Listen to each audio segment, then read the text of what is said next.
My beloved child, you thought because I didn't shout, I didn't care, but I was right there, aching while you ran after what glittered but could never satisfy. I stood at the edge of your choices, watching you build towers of self-dependence that shook with every storm, and though I could have intervened, I allowed silence to grow louder than noise, hoping it would draw you home. You mistook my stillness for distance, but it was mercy. I was giving you space to return on your own, to turn your head and say, "Jesus, I miss you." But day after day you woke up, reached for your phone, your desires, your ambitions, but not me. I watched while your heart was slowly pulled in every direction except mine. You clung to people who didn't value you. You opened doors that I tried to close, and yet I stayed silent, waiting, not because I didn't care, but because I wanted your yes to be real. I could have forced circumstances to bring you to your knees, but I didn't want obedience out of fear. I longed for surrender out of love. Now hear me clearly, the silence is ending. The mercy of delay is lifting. You are closer to the edge than you realize, and I can no longer hold back the consequences that are knocking at your door. I waited while others betrayed you, hoping you'd recognize the difference between my love and theirs. I watched you spend time with people who drained you, while I, the one who gives life, stood just a whisper away, ignored. You invested your energy in what withers, and neglected the one who holds eternity. I wasn't absent. I was restrained, and that restraint is lifting now. You think you have more time, but time is collapsing faster than your senses can detect. You not test me any further. My hand has hovered, my grace has shielded, my voice has whispered, but the hourglass is nearly empty. This is not about me leaving you. It's about you rejecting me so many times that now I must honor your will. You are not abandoned. You are being handed what you've chosen repeatedly. I wanted to walk beside you in peace, but you've insisted on walking alone in chaos. And now, the silence that once felt merciful will become the silence of absence. If you feel me fading, it's because I'm no longer standing in delay. I'm stepping back, and this time, I will not wait for you any longer. And still, with each passing moment, I came closer, knocking not with force, but with gentleness, hoping that your spirit would tremble and open. But instead, you turned up the noise. You laughed with false security, believing that tomorrow belonged to you.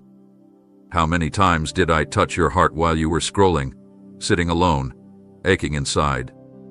How often did I interrupt your rest with strange unease, a divine tension within your chest, pleading with you to come talk to me, not to impress me with polished prayers, but to simply be with me in your weakness, your questions, your truth. I placed opportunities in your path, conversations from strangers, late-night thoughts, interrupted plans, all laced with my fingerprints, but you brushed them off like dust. You assumed the knock was just coincidence, not realizing it was your final lifeline. And now, my child, the handle you refused to grasp is beginning to rust shut. I'm not threatening you. I'm revealing what is already happening. The door that stood open, waiting, ready to cover you from the storms to come, is beginning to shift on its hinges. You thought it would always remain wide, but that was never promised. I don't shut doors to punish. I shut them to protect my holiness from mockery, from repeated rejection wrapped in delay. Every time you told yourself later, the door groaned a little more. You didn't hear it creak because you were too consumed with what glitters and burns. The time for tapping gently is almost gone.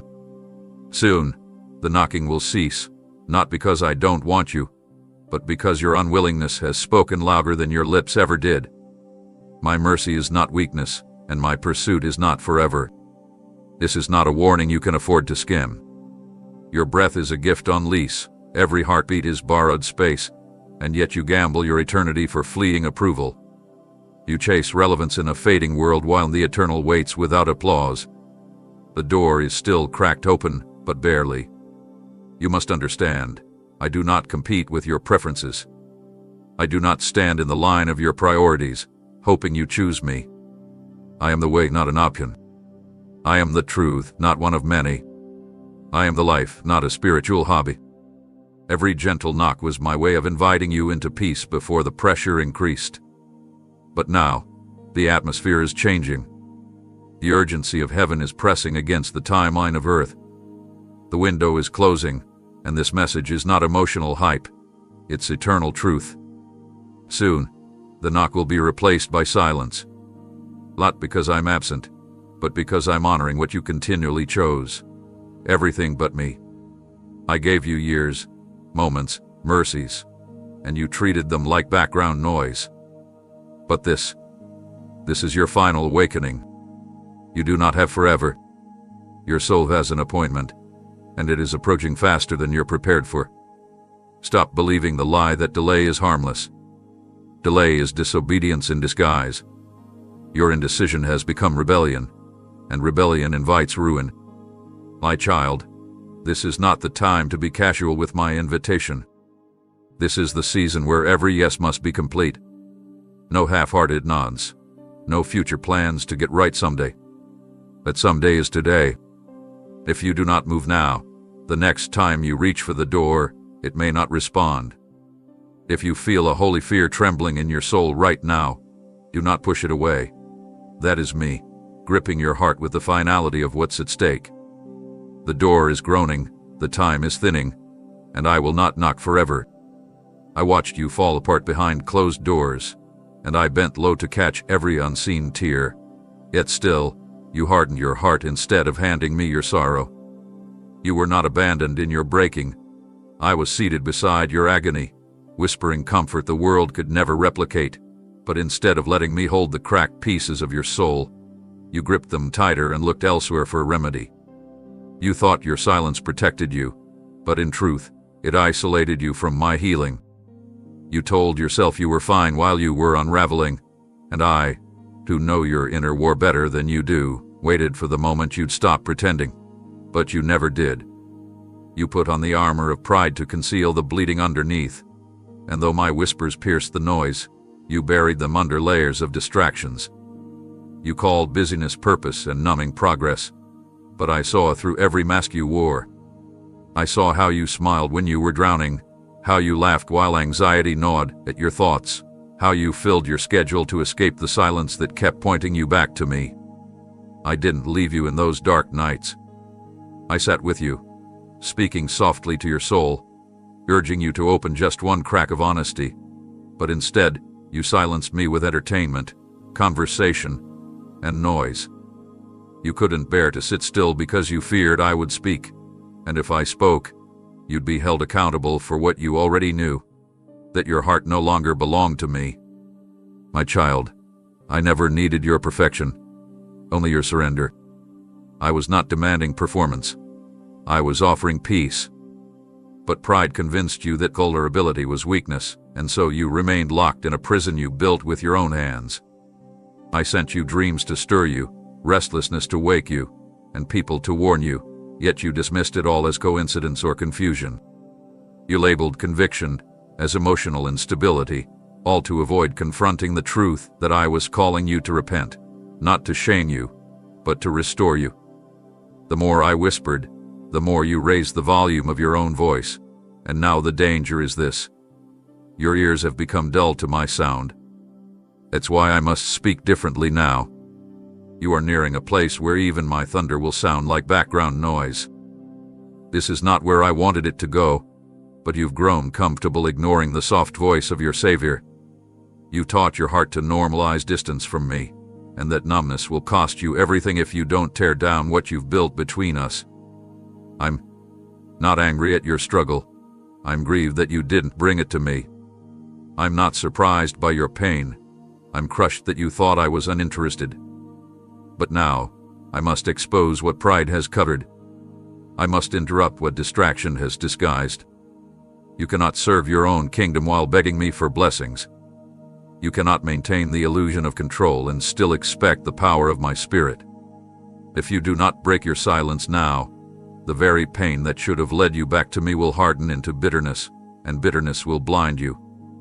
I don't want you blind. I don't want you hardened. I want you free. But I will not force you to be healed. I will not shout above the noise you've chosen. My whisper was your lifeline. And now, because you refused to answer, I must withdraw it. And if I go quiet, not because I'm far but because you trained your soul to dismiss me, what will you do then? Will the world comfort you when the mask cracks? Will pride protect you when storms arrive? You have one more moment to tear down what's blocking me. Don't waste it. I am still here, but I am not staying silent much longer. While the winds howled and the skies cracked open above your life, I wasn't distant. I was right there in the center of your chaos, calling your name louder than the thunder, reaching for you through every crashing wave. But instead of collapsing into my embrace, you braced yourself against me as though I were the threat. You wrapped your arms around your own understanding and refused to see that I was the only anchor capable of holding you. You saw me, but you chose to look away. You felt me tug at your soul, but you dismissed it as emotion, or timing, or pressure. I wasn't there to harm you. I was there to rescue you, to interrupt your descent into ruin, to preserve what little flame still flickered inside your chest. But every time I stretched out my hand, your heart retreated deeper into self-defense. I wasn't trying to expose your wounds to shame you. I was revealing them so I could heal them. But because you misunderstood my reach as punishment, you recoiled into silence, into people, into things that offered escape but not redemption. You saw the lightning and feared me, when you should have feared a life without me. I was the one shielding you from what you couldn't even see forming behind the scenes, the spiritual assaults aimed at your identity, the emotional landslides being planned against your sanity, the subtle dismantling of your purpose while you were too distracted to notice. I cried out not because I was desperate, but because I knew time was thinning, and you were walking toward cliffs disguised as comfort. You hardened yourself against my cries and chose to believe that if I truly cared, I would stop the storm. But child, I didn't calm it because I wanted you to learn to walk with me through it. What you called abandonment was actually invitation. You didn't need deliverance, you needed encounter. Yet even when I offered myself, in the middle of your mess, you blocked me with your conditions. You told me you'd follow when things made sense. You promised to obey once your fear calmed down. But faith is not formed in ease, it's revealed in storms. I wasn't angry at your fear, I was sorrowful that you let it guide your decisions more than my voice. You covered your ears, not because you couldn't hear me, but because you didn't want to. Somewhere deep inside, you knew what I would say. You knew I would call you higher, away from comfort, out of compromise, and into covenant, and that terrified you more than the chaos itself. So you ran not with your feet, but with your focus. You chose noise over nearness, survival over surrender. And yet I kept standing. I kept waiting. I kept calling. But I will not continue forever. The storm that once taught you to tremble should have taught you to trust. But now, it's becoming a flood, and I will not hold back the tide if you continue closing yourself to me. You cannot keep silencing me and still expect protection. You cannot reject my cry and then blame me when the silence gets louder. I am not the storm, I am the Savior standing in it, offering you the only escape. I cry not because I'm weak, but because your destiny is slipping through your fingers, and you don't even see it. I weep because your spirit is slowly drifting, numb to truth and deceived by shadows. This is not just a moment, it is the crossroads. Either you let me draw you in now, or you will be swept away by what you thought you could handle alone. I will not stand in the rain forever. My arms are still open, but they won't be forever. And when they drop, not in anger but in finality, you will remember that I stood there through it all. I read you. I cried. I waited. And then I stepped back. Don't mistake this moment as wrath, child. See it for what it truly is. A sacred interruption before it's too late. I am not here to strike you down, but to strip away the illusions you've clung to for too long, illusions that have disguised destruction as freedom and delay as harmless. You have arrived at a turning point where your decisions will no longer be shielded by grace extended on credit. What you choose next will shape everything that follows, not only for you, but for the ones who are unknowingly tied to your obedience. You don't see how many lives are impacted by your spiritual posture. How many futures are delayed because you keep putting me off. You've called it figuring things out, but in reality, you've been avoiding the very thing that would have healed you. This is not about condemnation, this is about consequence. I am revealing the weight of your steps so you understand what is really at stake. I can't allow you to keep walking this path without feeling the gravity of your resistance. It's not because I want you to fall, but because I want you to stop falling in the same cycle over and over again. This message isn't meant to scare you, it's meant to stop you, to wake you from the dangerous slumber you've fallen into. You've justified disobedience with convenience. You've excused compromise with logic. But heaven doesn't bend to earthly excuses. My kingdom doesn't adjust to rebellion. You've been warned in quiet ways, and now I am speaking louder, not out of fury, but out of urgency. Because if I don't speak now, if I don't confront you in this moment, you'll keep believing the lie that you're fine, that time is still on your side. But I see what's ahead. I see the trap set just beyond the next careless step. I see the devastation that's building like a storm behind the horizon of your choices. I am not here to shame you, I am here to rescue you before your will becomes your ruin. I didn't design you for cycles of regret and delayed surrender. I created you for purpose, for intimacy, for movement within my plan. But you've grown numb to conviction and addicted to convenience. You pray with your lips but live with divided loyalty. And now, I must expose what comfort has covered. Your heart has drifted, and I can no longer wait for you to return at your leisure. This is not about a momentary emotion, this is about eternity. Do you understand that? Eternity is not a theory, it is the reality you are stepping toward. With every choice, every yes and no, every compromise you call small. I've been trying to wake you gently, but now the shaking has begun. I will disrupt what is stealing your soul. I will remove what has become your replacement for me. I will allow things to fall if that's what it takes for you to finally see what you've become. Because I would rather see you break into truth than flourish in deception. I love you too much to remain silent while you wander into danger. I'm not punishing you, I'm pursuing you with the weight of my holiness, with the urgency of a father who knows time is running out. The light is still here, but it's fading. And once it lifts, the clarity you enjoy now will be gone. This is your moment of awakening. This is your line in the sand. I'm not promising another opportunity, because you've had so many already. Let this be the one that finally brings you to your knees, not in defeat, but in surrender. Because if you don't respond now, the future you've unknowingly invited will be your teacher, and the lesson will come with scars I tried to help you avoid. This isn't punishment. This is mercy shaking you before silence comes. I have whispered, nudged, redirected, and patiently waited through countless moments you didn't even recognize as divine interventions. But now that chapter has ended, I will no longer disguise truth in gentle signals. You've become too used to ignoring the soft stirrings of my spirit, too skilled at brushing off conviction as if it's optional. And so I must now allow you to see what your path truly looks like when my covering is lifted. This is not revenge, it is revelation. I have held back certain consequences out of mercy, but mercy abused becomes blindness. I can't let you keep walking in a fog, pretending you're fine while every step takes you further from the light. You want clarity without commitment, protection without submission, favor without faithfulness, but that's not how my kingdom operates. You've mistaken my patience for agreement. You thought because I stayed near, I also approve. But I am not a bystander to rebellion, I am a holy God, and I will not be used as a spiritual convenience.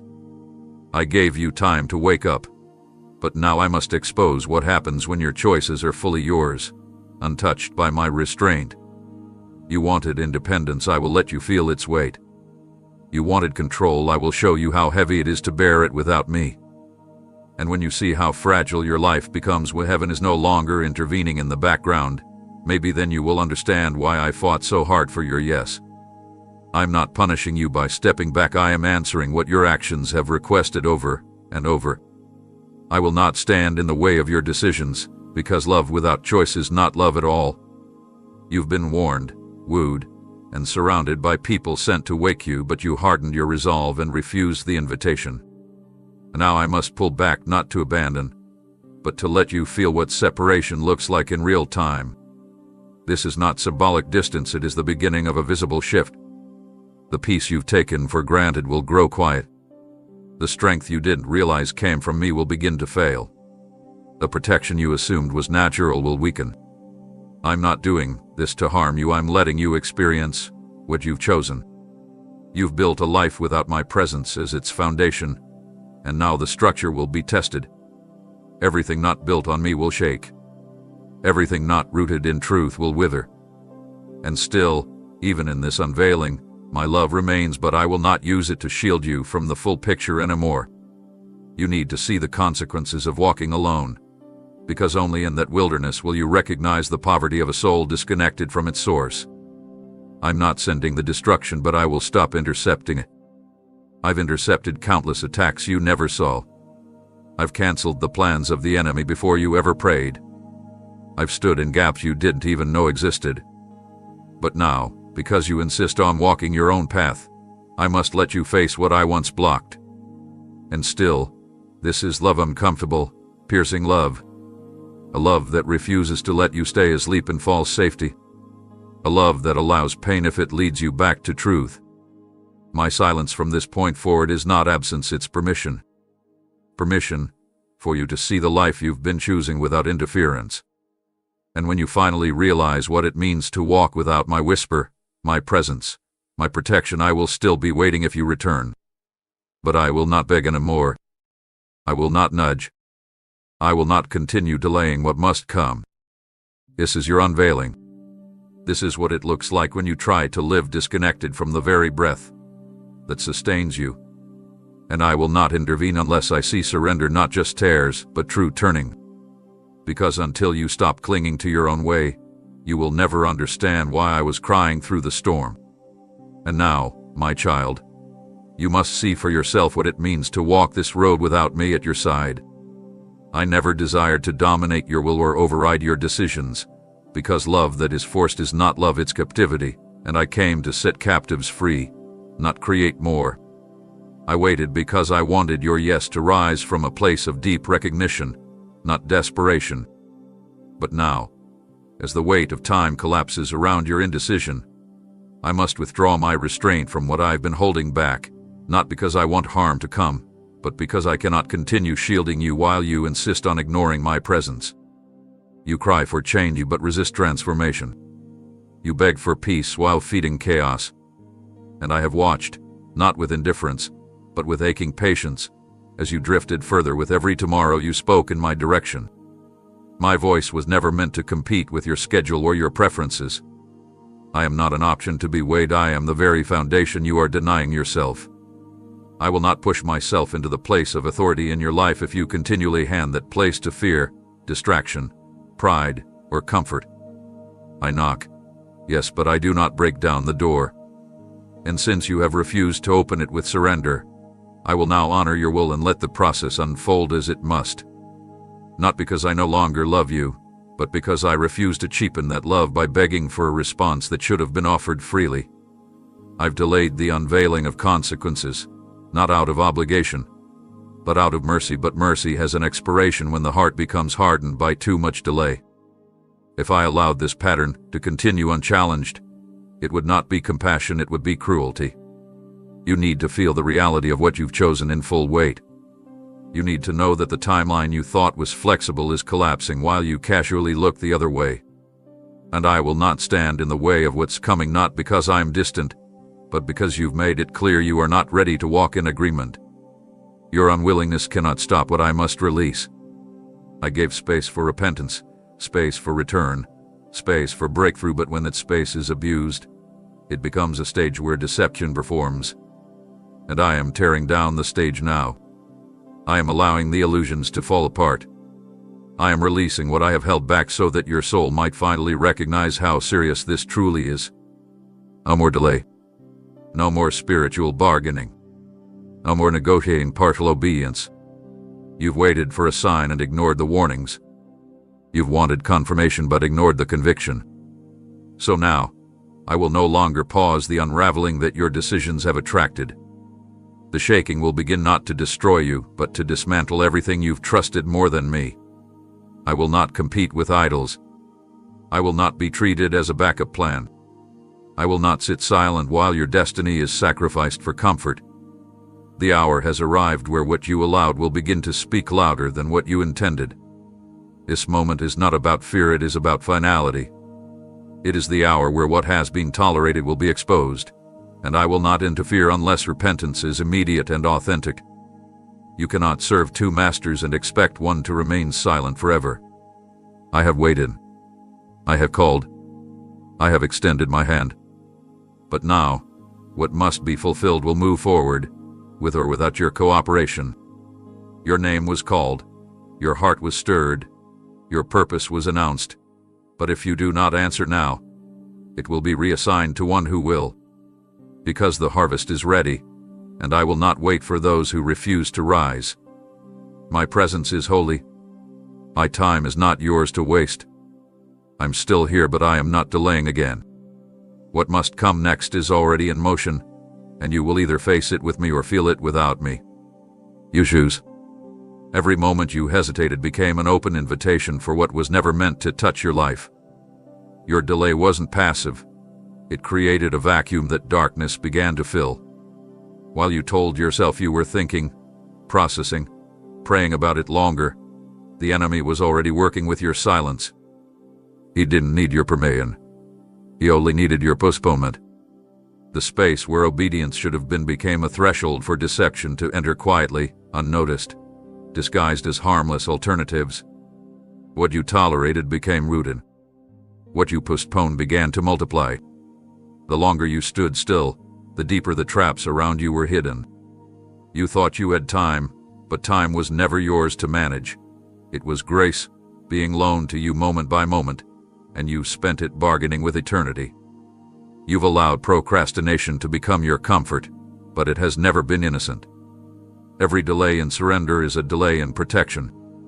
Every time you paused instead of yielding, you left an opening that cannot be closed with words alone. I am not warning you about future dangers. I am alerting you to what is already breathing at the threshold of your life. The things you thought you could manage, contain, or control are now preparing to demand ownership. The temptations you flirted with are now becoming strongholds.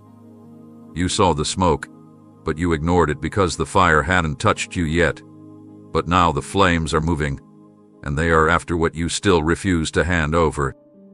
You don't realize how close you are to being consumed by what you once casually entertained. You thought delay was neutral. It's not. It's a choice, and that choice has consequences. You've said, I will give it up later, but darkness doesn't wait for your schedule. Hell moves fast when doors are left unguarded. You cannot keep standing in indecision and expect the storm to bypass you. This is not just a season. This is a spiritual battleground, and your delay is placing you in the line of fire. You weren't meant to live like this, afraid, double-minded, half-awake. I created you to walk in clarity, in authority, in freedom. But you have delayed your access by entertaining delay itself. And now, what was once a whisper is becoming a shout. I'm not trying to scare you. I'm trying to rescue you from the false safety you've wrapped around yourself. This illusion of control will not hold much longer. You can't delay repentance and expect peace. You can't hesitate with obedience and expect covering. I have watched you come so close to full surrender, only to back away the moment it required cost. But everything worthwhile in the kingdom demands something in return, and the longer you delay giving me what I asked for, the more you risk losing what I designed for your life. You are standing on the edge of consequences that cannot be reversed once they are set in motion. This is not about punishment. This is about permission. You gave permission for darkness to remain every time you chose silence over surrender. And now, I must allow the pressure to rise so that your spirit awakens to what is truly unfolding. This is your last call to act, not think. To respond, not reason. You know what I'm asking. You've known for a long time. I'm not being unclear, you're being resistant. and that resistance has pulled danger closer than you intended. What began as hesitation is becoming devastation. You don't have the luxury of delay anymore. The hour demands decision. The moment demands motion. I will not drag you, but I will not wait endlessly while the enemy stakes ground I gave you authority over. What you do next will shift everything. I am speaking clearly because I love you too much to let you slip into ruin quietly. Don't say you weren't warned. Don't say you didn't know. You invited this danger through delay. Now break the cycle before it becomes your destruction. There has never been a moment I approached you without mercy leading the way. Every warning I gave you was wrapped in compassion, not condemnation. I didn't expose your failures to shame you. I revealed them so you could be set free from their grip. I covered you while you stumbled, not because you earned that covering, but because I wanted you to see how deeply I loved you even when you didn't love me back. Every time you ignored me, I still extended another breath, another opportunity, another open door. That wasn't coincidence. That was mercy on display, pleading with you to notice, to turn, to respond. But mercy has a season. It flows like a river. But when repeatedly rejected, it becomes a flood warning. You cannot drink from my kindness while denying me your loyalty. I watched as you treated my grace like a backup plan, available when needed, but neglected when inconvenient. But mercy, when continuously rejected, turns into the very thing you feared most, a silence you cannot reverse. You assume my patience meant indifference, but it was simply restraint. I waited not because you were entitled to time, but because I wanted you to choose me before the weight of consequences forced you to. I did not delay because I was unsure. I delayed because I was giving you every chance to change course before the storm matured. And now, you are no longer standing in untested grace. You are walking in the residue of missed moments, and that residue is attracting judgment. Not the kind born from wrath, but the kind birthed from mercy left unanswered too long. You made light of what should have made you tremble. You explained away what should have driven you to your knees. I gave you night after night with conviction heavy on your chest, and you called it stress. I sent you dreams to warn you, but you dismissed them as your mind playing tricks. You've treated my voice like background noise in your pursuit of everything else. And now I must let you taste the void that forms when mercy stops standing in the way. This is not me giving up. This is me allowing you to face what you kept inviting while ignoring the way out I repeatedly placed in front of you. You said, God understands my heart. And yes, I do. And that's exactly why I can no longer allow you to abuse what I intended to restore. I saw the pride that masked itself as pain.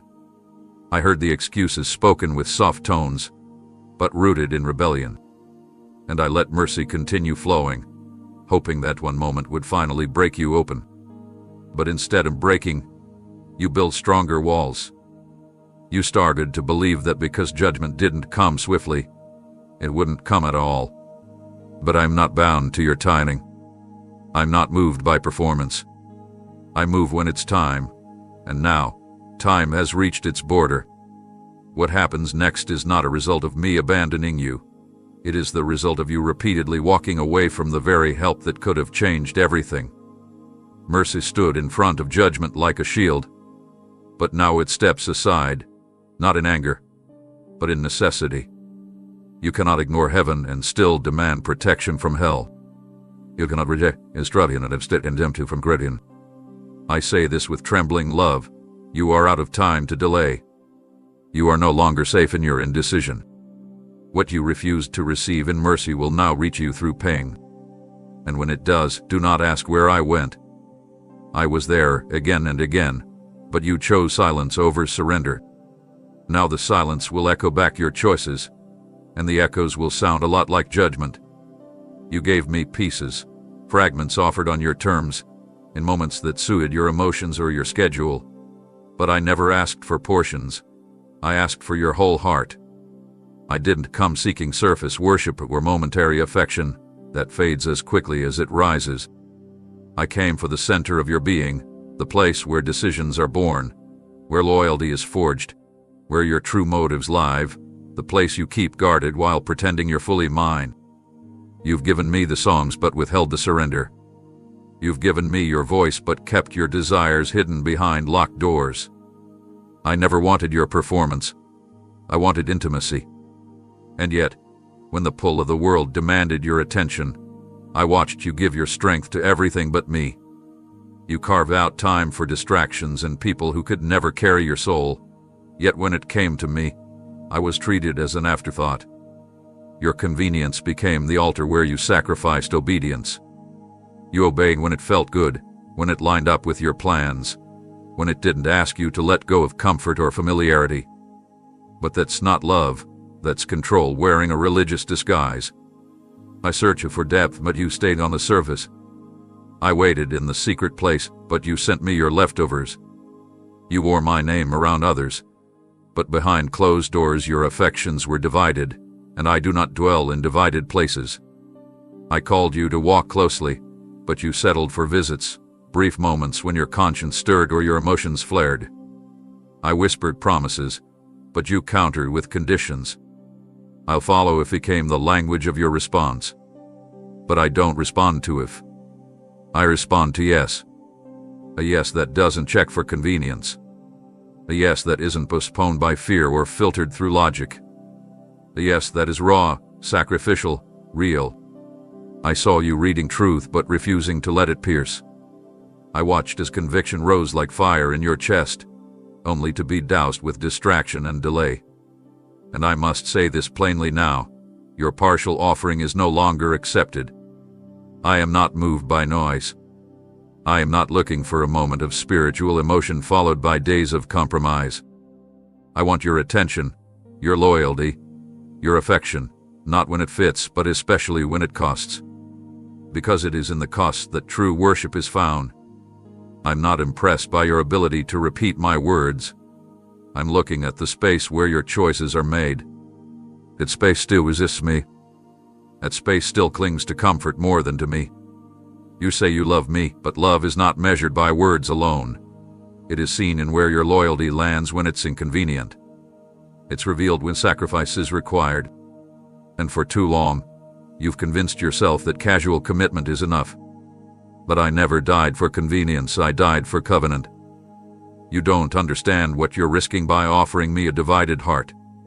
You think it's small, but it is the very thing that determines the course of your life. A heart half-turned cannot carry the weight of my purpose. A soul that reserves space for idols cannot host my fullness. I cannot pour out where compromise still reigns. And now, I am searching again, asking once more, will you finally surrender all, not just what's easy? Will you finally stop measuring your offering and pour everything out before me without calculation? This is no longer about feelings, it's about obedience. It's about trust. I don't want a place in your heart, I want the throne. And if I cannot have it, then what you give me will never be enough. This is your moment to break the illusion that you can serve me halfway. This is your time to finally say, take it all. Because if I do not have your whole heart, then I will not compete for the rest.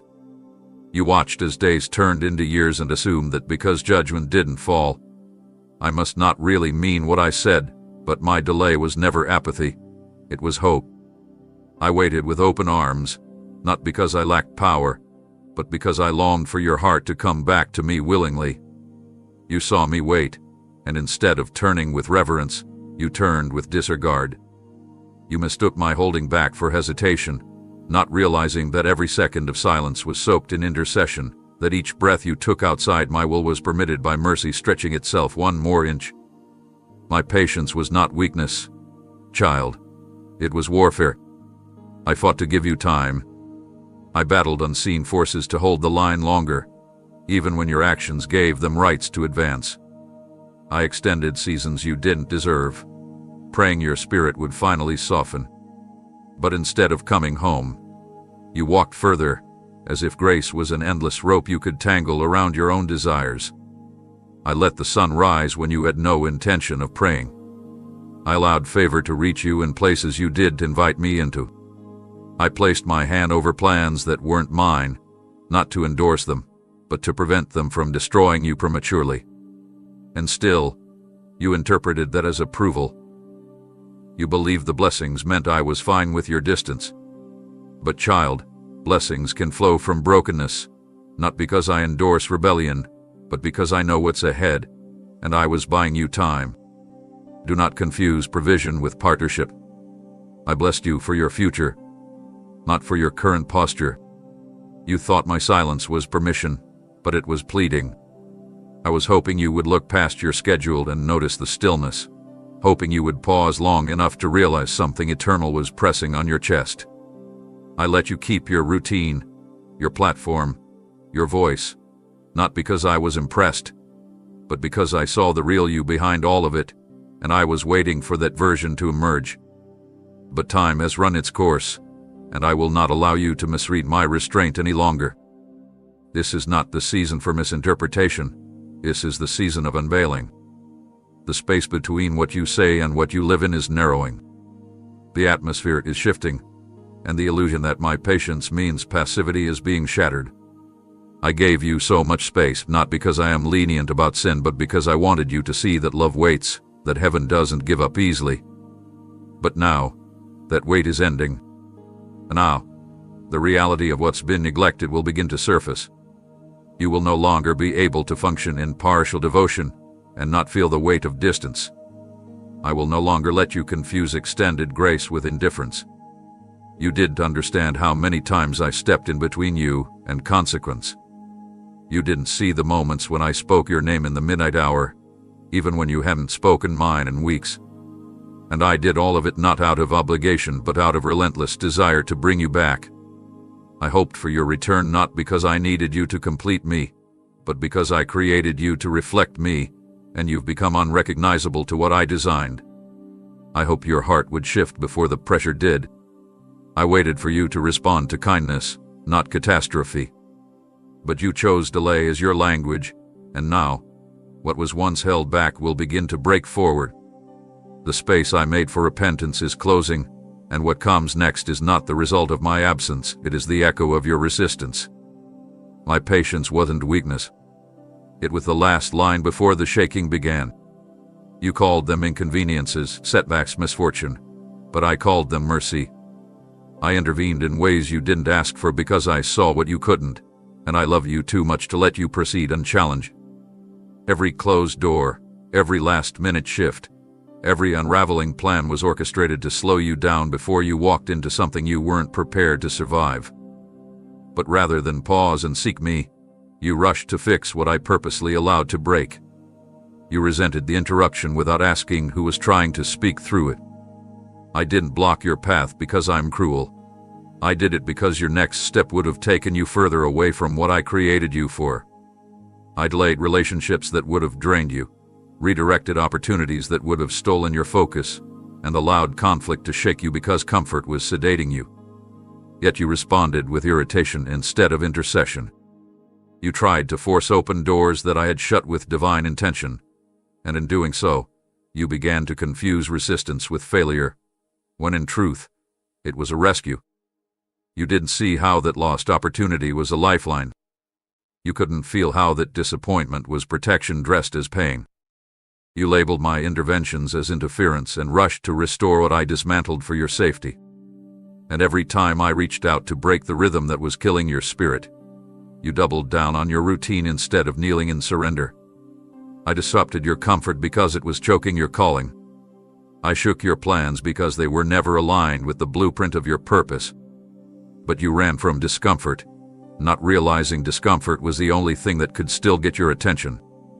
You wrapped frustration around your soul instead of faith, and you made your delays about failure instead of revelation. But I didn't stop things to punish you. I stopped them to awaken you. There were moments when you were inches away from destruction, and I quietly rearranged circumstances without your knowledge.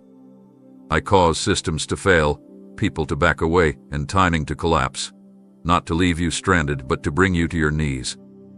But instead of falling into me, you fell into distraction. Instead of seeking understanding, you sought alternatives. You chased new solutions when I was trying to remove what you never should have depended on. And now, I speak plainly.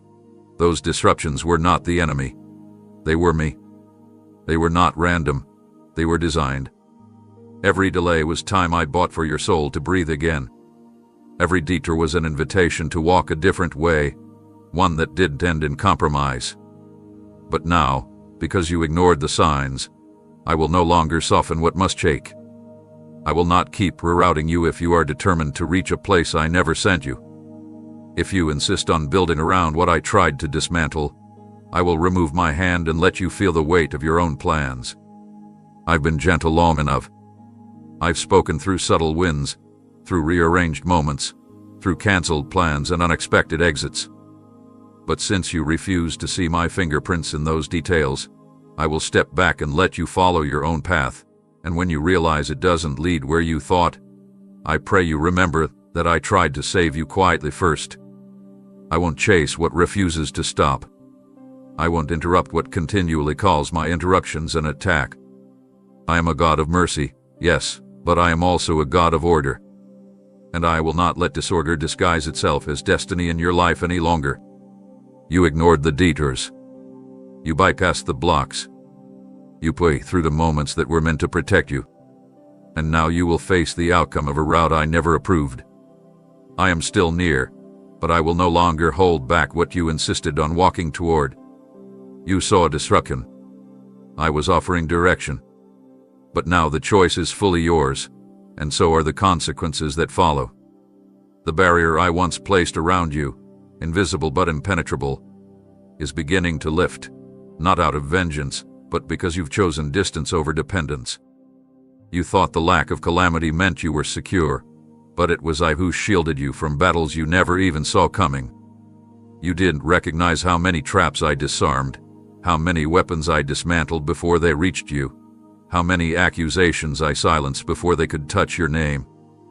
But since you've made it clear through your choices that my presence is optional, I will now let you experience what it means to live without my intervention. The storm isn't new. It was always there. You just couldn't feel it because I stood between you and the blow. But now, the storm will touch you. And not because I desire your ruin, but because you have rejected my protection long enough to render it ineffective. This is not abandonment. This is consequence. This is what happens when grace is disregarded and covenant is neglected. I was never your assistant. I am your Lord. I don't follow your plans. I lead those who follow me. And when you cease to walk under my authority, you step outside the shelter I built for you. My hand was not just comfort, it was defense. And now, with it lifted, you'll begin to see how fragile the world becomes when my presence is no longer guarding the gates.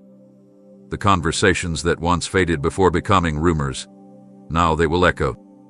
The attacks that used to turn away at the last second, now they will land. The unrest you once shook off will now grow louder, heavier, more constant. And I don't say this to scare you, but to awaken you to reality. The peace you felt wasn't your doing, it was my nearness.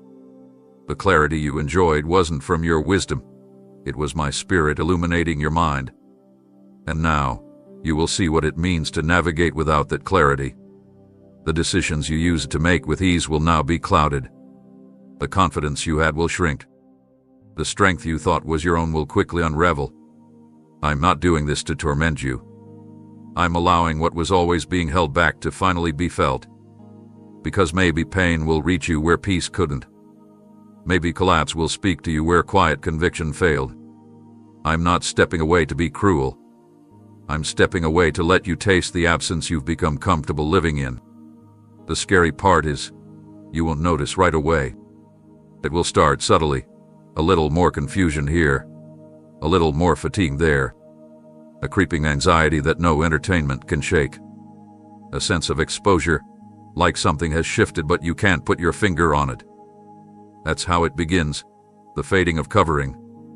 And as it progresses, your strength will diminish, not because I'm punishing you, but because I can no longer reinforce what is built in rebellion. I only sustain what is surrendered. If you continue down this path, you will encounter forces that once trembled at my presence, but now approach with boldness, because they see you unguarded. I fought them off for you before, but now you must choose whether to invite me back or attempt to withstand them alone. Do not confuse what's coming as divine rejection. See it clearly. It is a response to prolonged disobedience. I do not force myself upon anyone, and I do not offer protection to those who refuse to walk under my authority. If you want my covering again, you must return to me, not halfway, not with delay, but completely, immediately. Because what's arriving does not wait for your comfort. The enemy doesn't pause while you debate. And I will not stand between you and destruction if you continue standing apart from me. I gave you so many chances. But now, you will walk into the world you insisted on having, one where my hand no longer hides you from what your rebellion drew in. When you feel exposed, remember, I didn't remove my covering.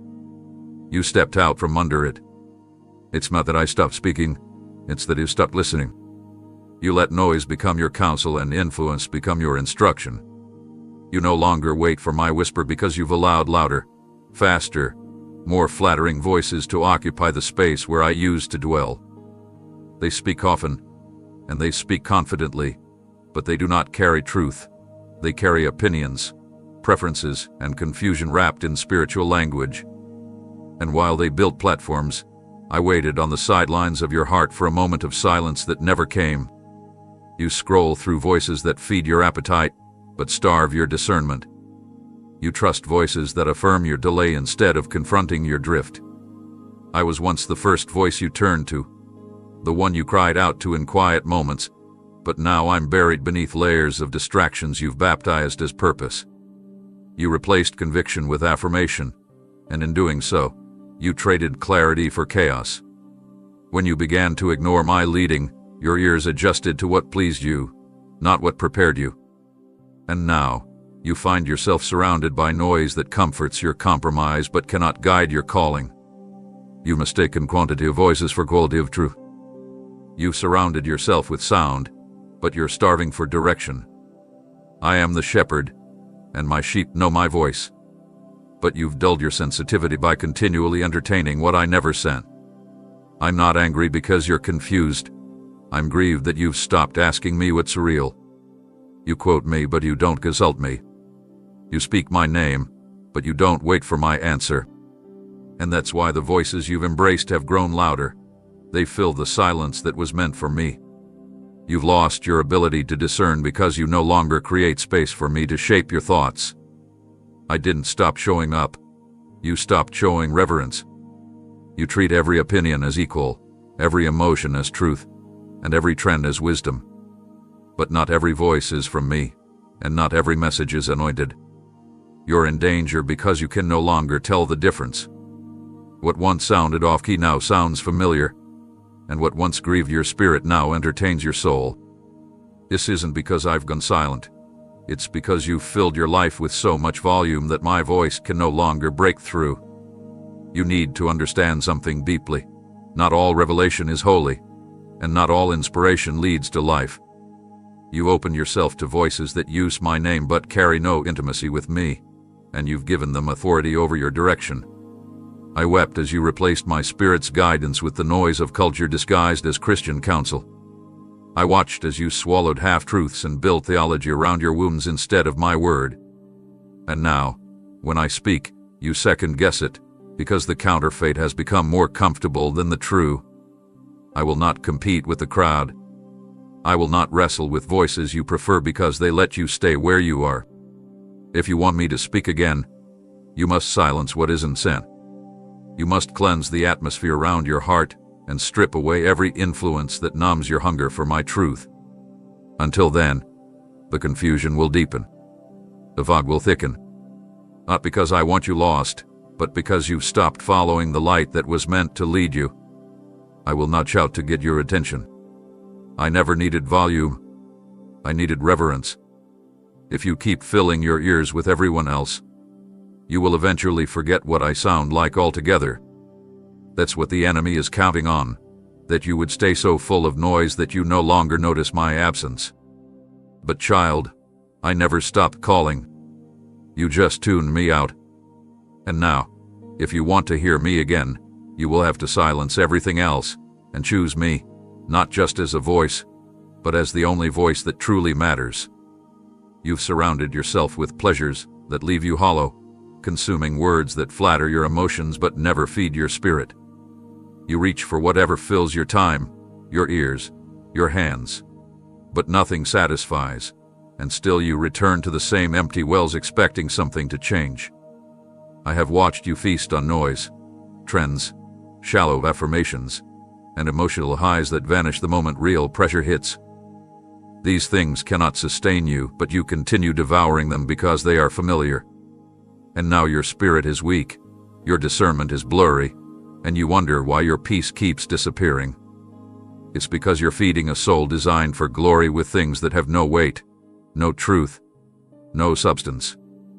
You're full in all the wrong ways, bloated with opinions, entertainment, distractions, and empty spiritual phrases that sound good but carry no fire. I have prepared a table of depth, of revelation, of presence, but you've ignored it for snacks that require no sacrifice. You consume messages that never confront your heart, music that numbs your conviction, and voices that validate your apathy, and you've grown used to the feeling of starvation because you've normalized superficial nourishment. You say you're fine because you're not falling apart, but survival is not the same as strength. You've learned to function while malnourished. You've mastered the art of appearing filled while your inner man withers. You were never meant to live like this, always searching, always reaching, always chasing highs that fade before they heal. I didn't design you to live on sugar-coated lies or watered-down comfort. I built your soul to crave me, my voice, my truth, my presence. But because you've consumed so many substitutes, you've confused hunger with irritation and fullness with numbness. You scroll for relief and find nothing that lasts. You listen for meaning, but it evaporates before it reaches your spirit. I see it. The fatigue behind your smile, the tension beneath your productivity, the ache that whispers late at night when everything is quiet but your thoughts. That ache is your soul crying out for the one it was created to know. That void is not depression, distraction, or personality. It is the echo of separation. You've kept yourself entertained, but not engaged. Stimulated, but not surrendered. Informed, but not transformed. And I must tell you this. Until you return to me and let me reintroduce you to real food, you will continue this cycle of craving what will never satisfy. You need truth that breaks you open. You need fire that purifies, not just words that pacify. You need the weight of my presence more than you need another encouraging quote. My table is still set, but it requires that you push aside every plate filled with lesser things. You can't eat from both altars, mine and the world's. You can't take bites of truth while sipping from the cup of compromise. You are spiritually anemic, and what you call being tired is actually your soul calling out for my voice again. I am the bread of life, and what I give you will not spoil. I am the living water, and what I offer won't run dry.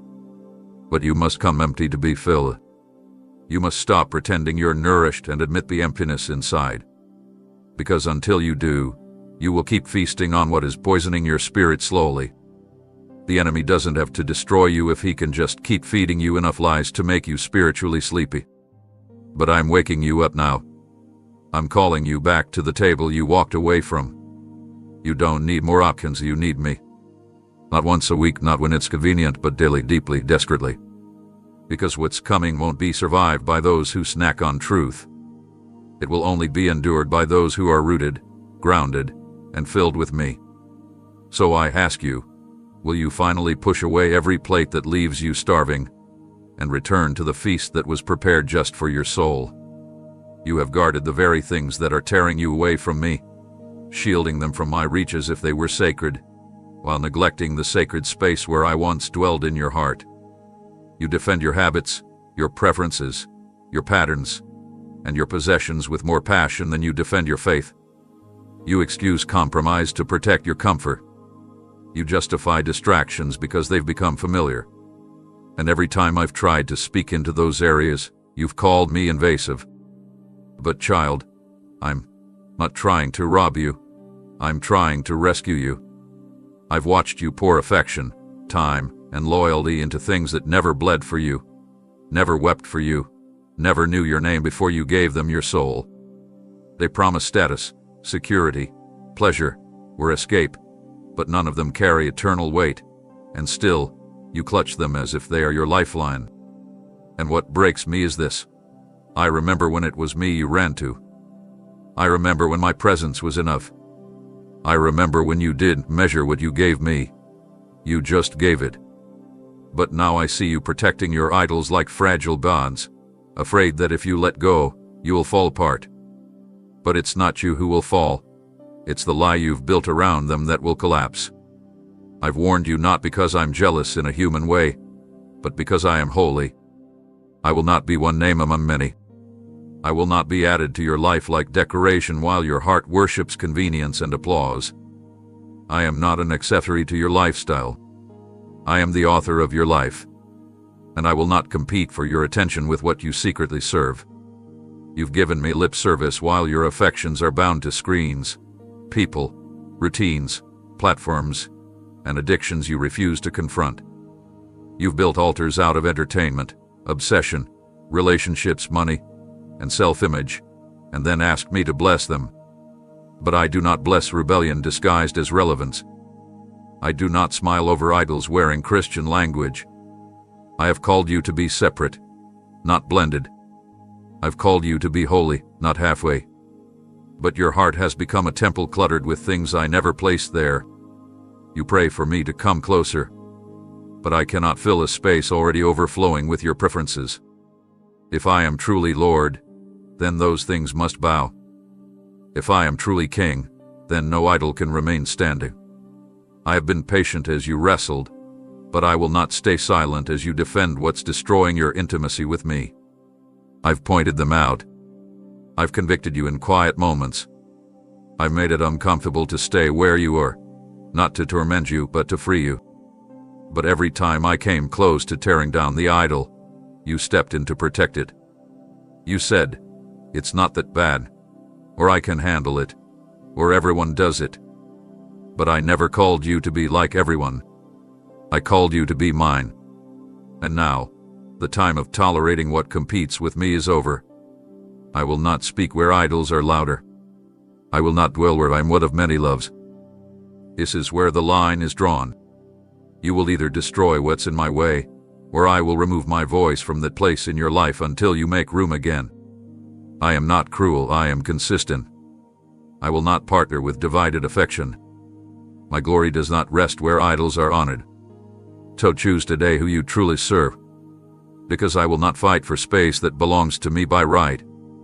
Tear down what offends my spirit, or feel what happens when I step back and let your idols prove they were never gods at all. I love you too much to share you, and I will not wait for you to decide if I'm worth everything, because I already decided you were, when I gave everything for you. But now, I must reveal to you how much you've taken for granted.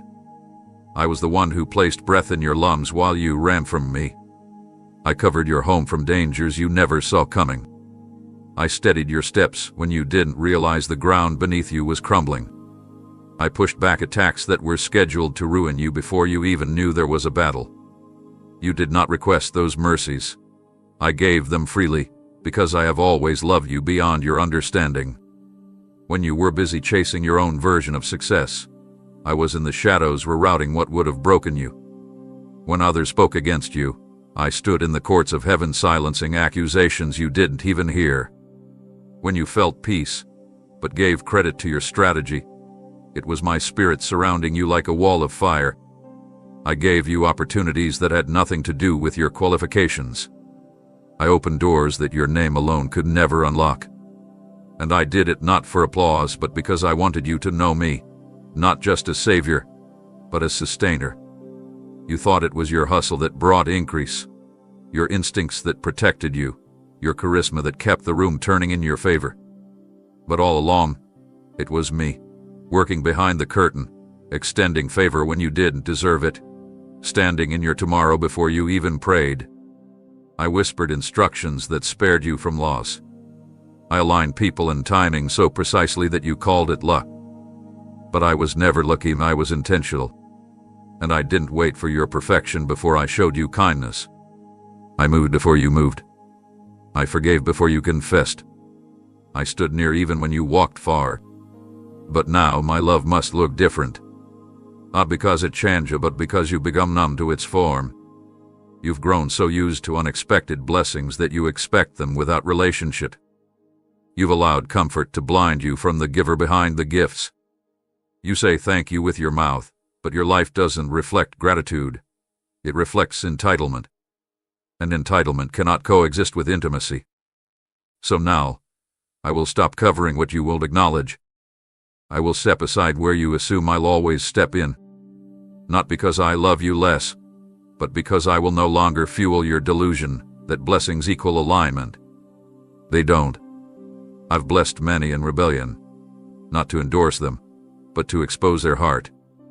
I've protected people in distance, not because I condone their choices, but because I was giving them a chance to return before correction arrived.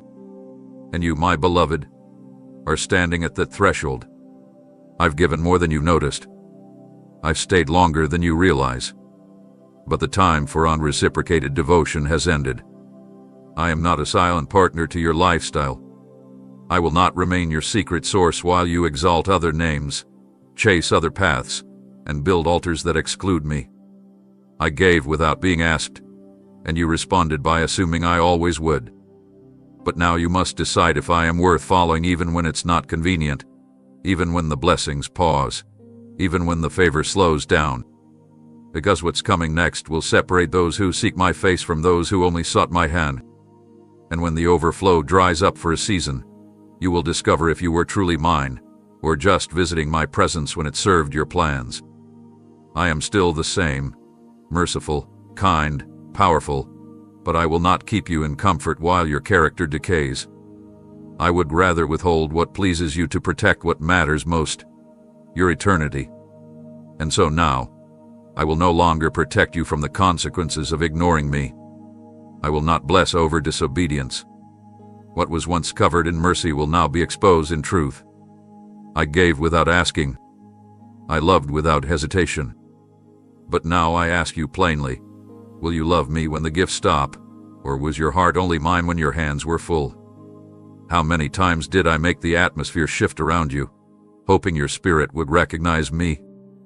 How often did your heart start racing in moments of quiet conviction, and instead of responding, you distracted yourself until the weight lifted? I didn't allow those moments to pass through your life by accident. They were intentional encounters, invitations into deeper obedience. But rather than enter, you stood at the threshold, calculating the cost. You sensed me in worship but refused to let go. You felt the urgency during messages, dreams, unexpected conversations. But each time, you reassured yourself that there would be another moment, a better time, a more convenient setting to surrender. But that someday you've been waiting for is becoming a wall, not a doorway. Hesitation may seem harmless to you, but to me, it is a loud declaration that your trust still has conditions. You want certainty before obedience, but I never promised that. I offered presence, not predictability. And in your delay, you are forming habits of resistance, not because you deny me with your words, but because your silence in response has grown louder than any verbal rebellion. I don't need you to say no to walk away. All I need is your continued indecision. And you've been living on the edge of obedience for too long, mistaking proximity to me as intimacy with me. But standing near the fire isn't the same as carrying the flame. I've sent warning after warning, not because I enjoy repetition, but because I hoped one would finally reach the part of you still undecided. The part that nods but never moves. The part that agrees but never acts.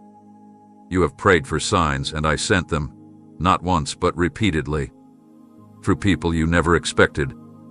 Through psalms, scriptures, even silence. I stirred your spirit while you scrolled, while you drove, while you sat alone pretending not to feel the pressure building inside. You cannot say I've been unclear. You cannot tell me you weren't sure.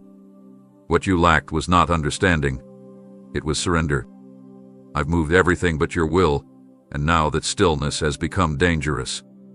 Every time you pushed the urgency away, you taught your soul to wait, and now your delay has become its own master. You are no longer waiting on me.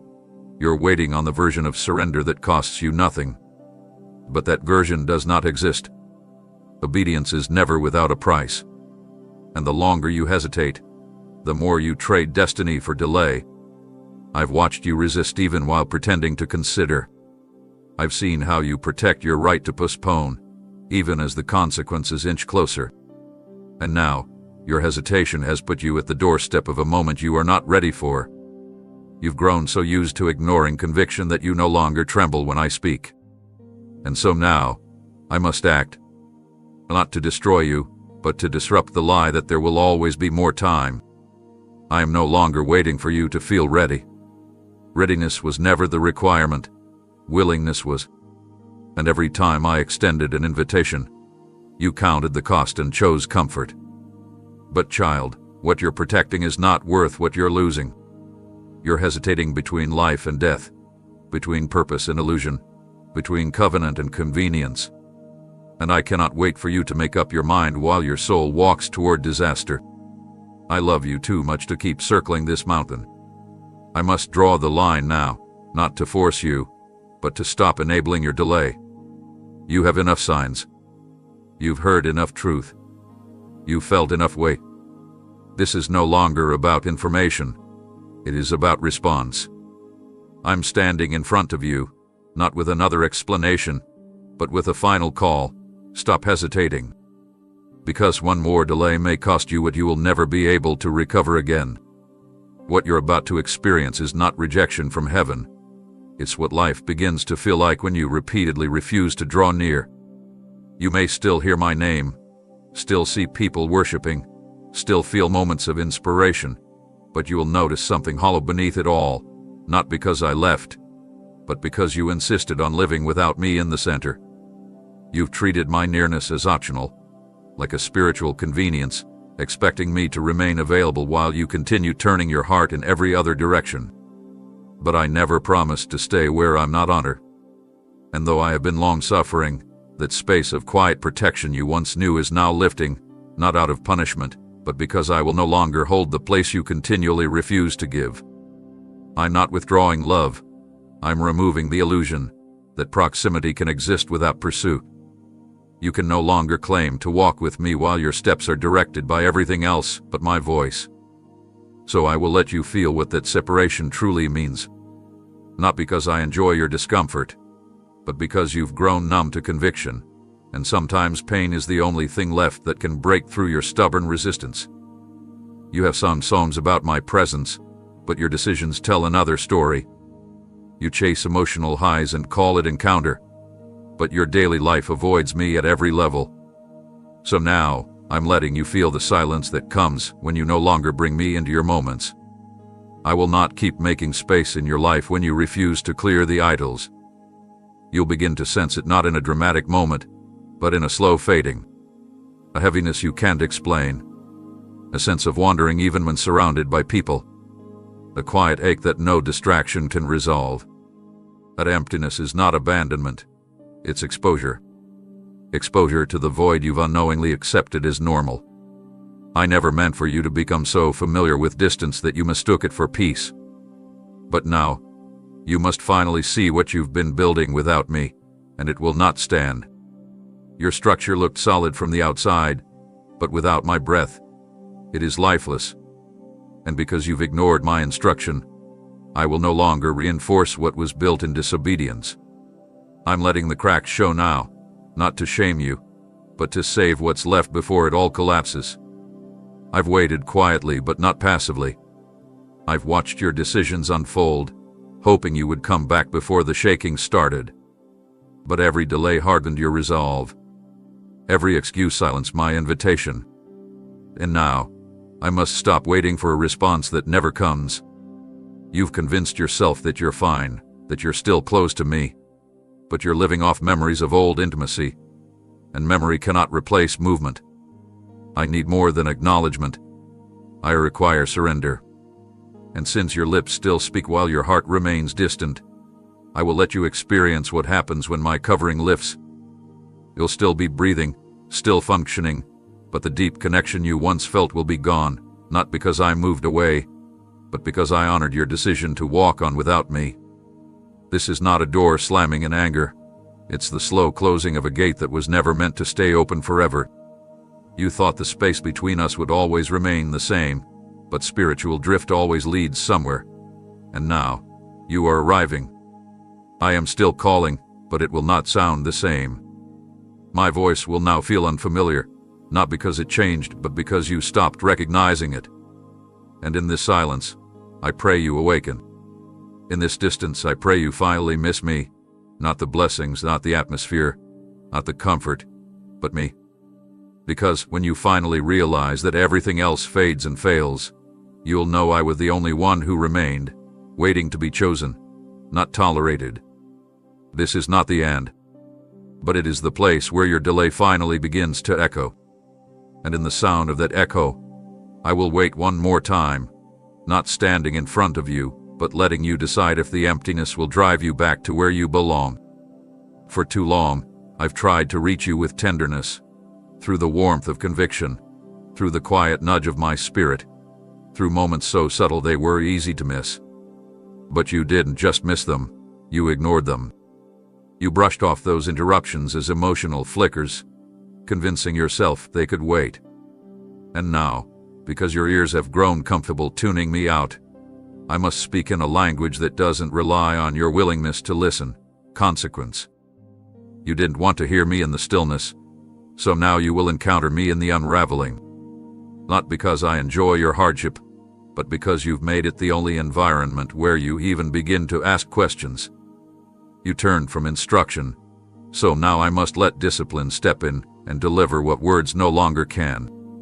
My hands are not bringing destruction, but they are releasing restraint. And what enters that vacuum isn't random. It's the very result of what your decisions invited in. Every ignored correction becomes a seed, and seeds grow, whether you believe in them or not. The fruit that's about to appear didn't arrive overnight. It was planted in the soil of resistance, watered with delay, and now it is time to reap. You hoped my mercy would cancel every harvest, but grace does not erase what rebellion repeatedly nurtures. You've grown so used to being rescued that you forgot repentance is required. You banked on forgiveness while avoiding the very act of turning away from what grieves me. But I will not allow this distortion to remain in your life. I am not a lifeguard who pulls you from waves you swim into on purpose, again and again. I am a father who disciplines those he loves, not to wound, but to warn.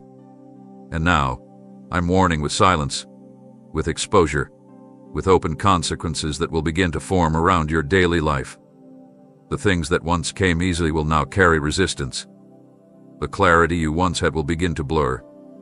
You'll try to shake it off like before, but this time, it won't lift. Because you can't move forward pretending nothing's wrong when your soul is leaking. And this leak won't be patched by distractions or busyness. It will only worsen until you stop and face what I've been trying to show you for years. Your life has been built around the idea of me, not submission to me. You like the feeling of peace, but you never let me become your foundation. And now, I will let the instability prove it. You will feel it in your relationships, in your inner atmosphere, in your thought patterns, not because I've cursed you, but because the scaffolding you trusted more than me is beginning to fall. I am letting it fall. I must. Because if I don't, you'll keep living under the illusion that everything is fine, while your heart slides further from truth. You've been living off borrowed time and mistaken it for favor. But borrowed time eventually runs out. And now, you will encounter the reality of life without covering, not to destroy you, but to confront what sweet words failed to awaken. This is your interruption.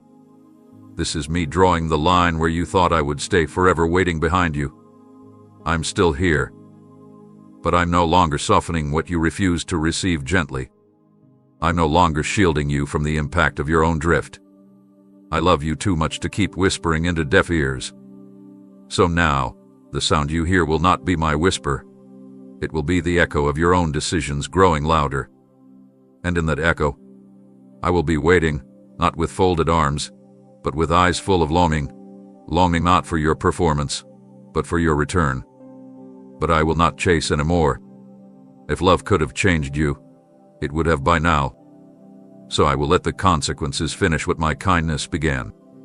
You cried out for liberty, but in your heart, you craved a version of freedom that allowed you to remain unchanged. You weren't asking me to break chains, you were asking me to ignore them. You wanted the benefits of my name without the boundaries of my lordship. You called it grace, but what you desired was permission. You held tightly to your independence, not understanding that true freedom only exists under my rule. You pushed back against my leadings because they threatened the areas you still wanted to manage on your own. You asked me to be your rescuer but refused to make me your ruler. And because you confused obedience with oppression, you redefined surrender as loss instead of life. But I never called you to be free by the world's standards.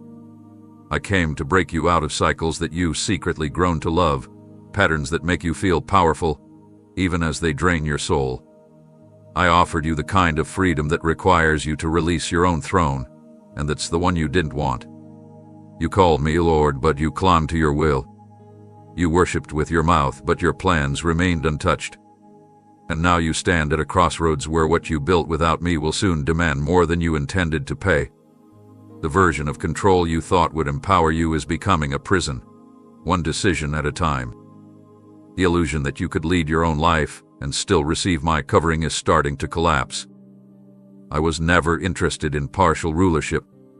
I don't share authority with your ambition, your feelings, or your fear. I don't co-lead your destiny with your preferences. If I'm not all, I will not be anything at all. And now, I will let you see what happens when you attempt to carry a life that was designed to be surrendered. Your arms will grow tired.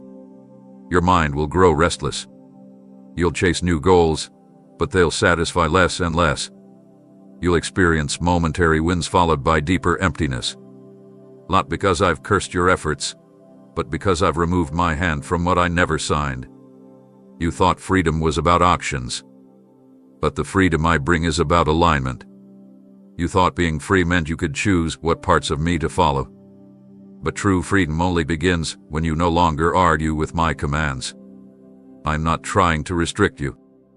I'm trying to release you from the burdens you were never meant to bear, the pressure to perform, the anxiety of being your own provider, the weight of pretending you're okay when you're barely holding on.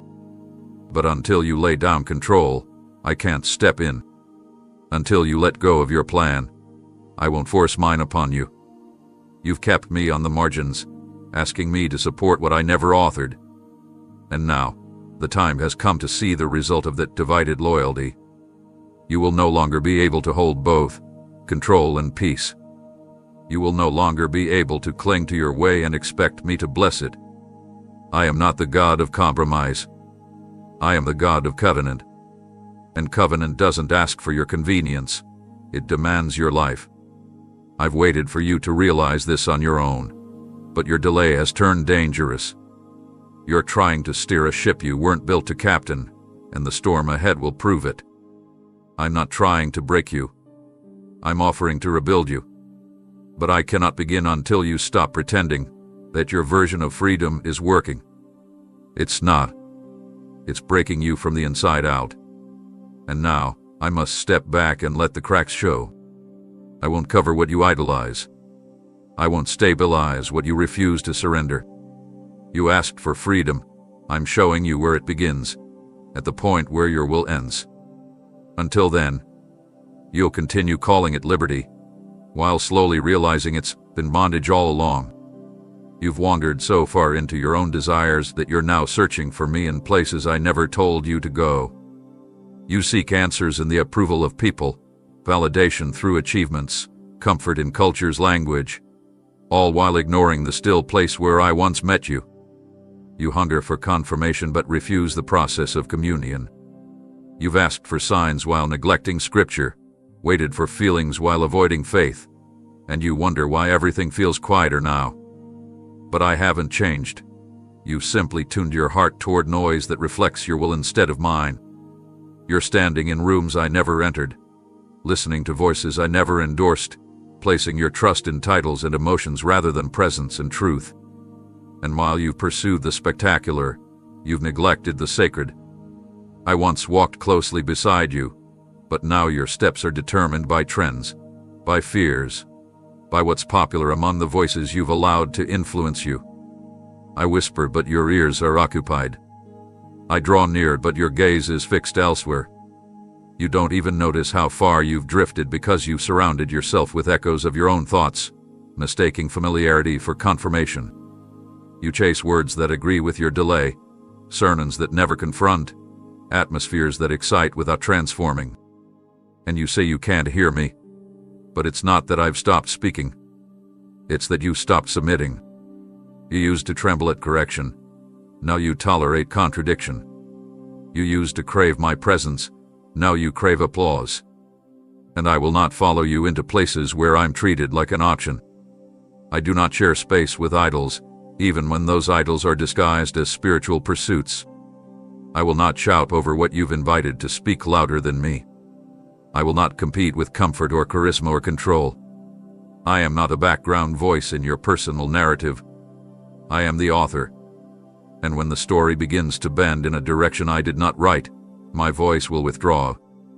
Not because I'm punishing you, but because I've already warned you. And you chose to walk anyway. So now, you'll begin to feel what it's like to search for me in places I never sent you. The words you hear will grow vague. The clarity you once had will blur.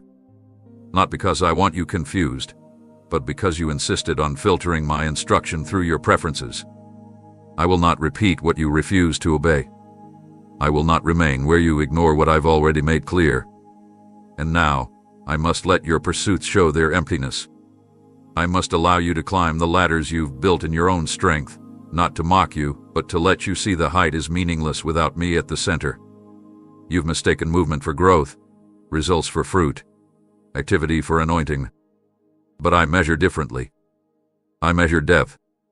I measure obedience. I measure whether you sought me when it wasn't easy, whether you stayed rooted when no one was clapping, whether you still followed when the path stopped being exciting.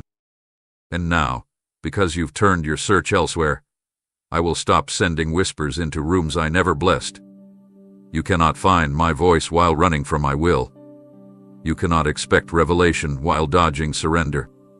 If you want to hear me again, you must return to where you left me, not physically, but in posture, in hunger, in honesty. I have not abandoned you. I am simply standing still, waiting where you walked away. But I will not run after you forever. I will not plead for attention in a heart you've already promised to lesser things. I am patient, but I am not passive. I will not bless your rebellion with more words you don't intend to obey. I said what I meant. And now, if my voice seems distant, it's because you've walked too far into your own echo. You will not find me in pride. You will not hear me in rebellion.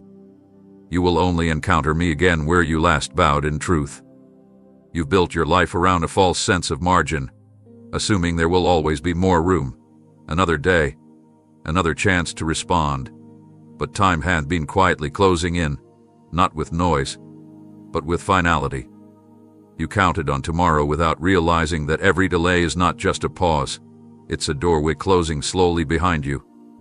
The future you imagined, the restoration you expected, the breakthrough you spoke about, they were never meant to be distant dreams. They were tied to decisions you've refused to make. And now, that delay has gained weight. Every moment you hesitated added pressure to your foundation, and now the cracks are beginning to form, not because I abandoned you, but because you ignored what I told you was urgent. I gave you windows to obey, but you stood still. I gave you instructions, but you negotiated. I gave you breath so you could move, but you chose analysis instead of action. And time, child, time is not under your control. It does not bend to your comfort. It does not expand around your fears. It keeps moving, and with it, so do opportunities. I am not a god of chaos. I am precise, worded, intentional. When I speak, it is not to decorate your thoughts. It is to move you into alignment with what I've prepared. But you've mistaken my patience for permission to do nothing. You assumed the window would remain open while you entertained every other voice. But obedience delayed is not obedience. And now the moments you've wasted are becoming the barriers you must confront. You waited for signs, but the signs were always meant to follow your faith, not precede it. You kept hoping for a push when I already gave you the command. You prayed for confirmation, but deep down, you knew what I asked, and you stalled. Not because you were unsure, but because you didn't like what obedience would cost. But the time to debate is over. I will not stretch this moment into eternity for your convenience. I gave you room, not so you could remain in indecision, but so you could step forward before the weight of delay became irreversible. You see, some doors close slowly. They don't slam shut. They drift toward finality until they lock without sound. And now you are near one of those doors. This isn't fear. This is truth. The seasons shift not by emotion but by obedience. And where you stand now, what you decide next, will not just affect you. It will ripple into every connection tied to your calling. What you leave undone will impact more than just your own life. The people assigned to your obedience, they are waiting. And time is not waiting with them. There is an urgency on heaven's calendar that does not pause for personal hesitation. You wanted to wait until it felt right. You wanted more clarity, more comfort, more certainty. But obedience never starts with comfort. It starts with surrender. I did not ask you to understand everything. I asked you to trust me fully. But instead, you traded trust for timing. You convinced yourself you could obey later.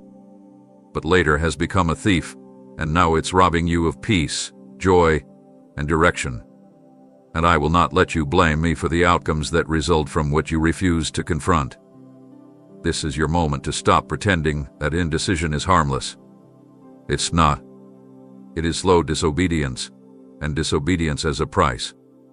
The collapsing you feel in your atmosphere is not random. It's the echo of opportunities slipping away while you keep circling around old excuses. I still love you. I'm still near. But I will not pause what heaven has scheduled to accommodate your delay any longer. The time you thought you had was a gift, and gifts unwrapped in time become burdens.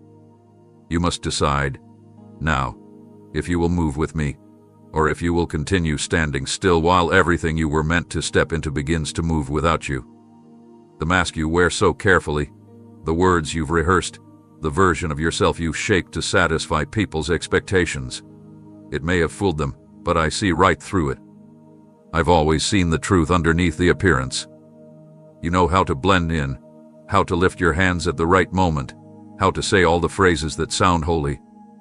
But none of that reaches me if your heart isn't in it. I'm not moved by performance. I'm moved by authenticity. And now, the season of pretending is coming to a forced halt, because what has been hidden will soon be revealed, not by others, but by the weight of what's coming. You cannot carry duality into this next season. The pressure ahead will squeeze whatever is real to the surface. You can no longer afford to walk the line between surrender and self-preservation. You've dressed up rebellion in language that sounds spiritual. You've disguised avoidance with statements like "I'm praying on it," when you already know what I've told you to do. You've replaced transformation with appearances. And now I'm removing the stage you stood on. I'm pulling down the curtains of performance because the hour is too late to entertain shadows of devotion. I do not tolerate mixture, and your divided loyalty is no longer acceptable. You've polished your image while your intimacy with me has quietly deteriorated. But now, the pressure will expose what posture you've truly taken. When comfort fades, will you still call me Lord? When silence surrounds you, will you still trust what I said in the light? When everything you used to lean on begins to crumble, will your worship remain, or will it vanish with your convenience? These are not hypothetical questions. These are what you are about to face. And not because I want to break you, but because I want the real you to finally rise. A version I formed, not the one fear modified. The version that doesn't require applause. The version that doesn't collapse when things get quiet. I want your heart, not your routine, not your image, not your reputation. And if you keep hiding behind your church self while refusing to give me your actual self, I will let the fire come close enough to expose what you keep covering. Not to shame you, but to set you free. Because your soul hath been suffocating under this pretense. You've been exhausted trying to hold up a version of you that I never asked you to be. That's why your peace disappears so easy. That's why your strength feels drained even when you've done all the right things. You were never meant to live two lives. I called you to be one, whole, pure, and true. And now, I am removing the option to stay divided. I am collapsing the space between who you say you are and who you really are. Because this is the moment where truth matters more than comfort. If you will not expose it before me willingly, then your circumstances will. What you won't surrender will soon be shaken. What you refuse to confess will become weight.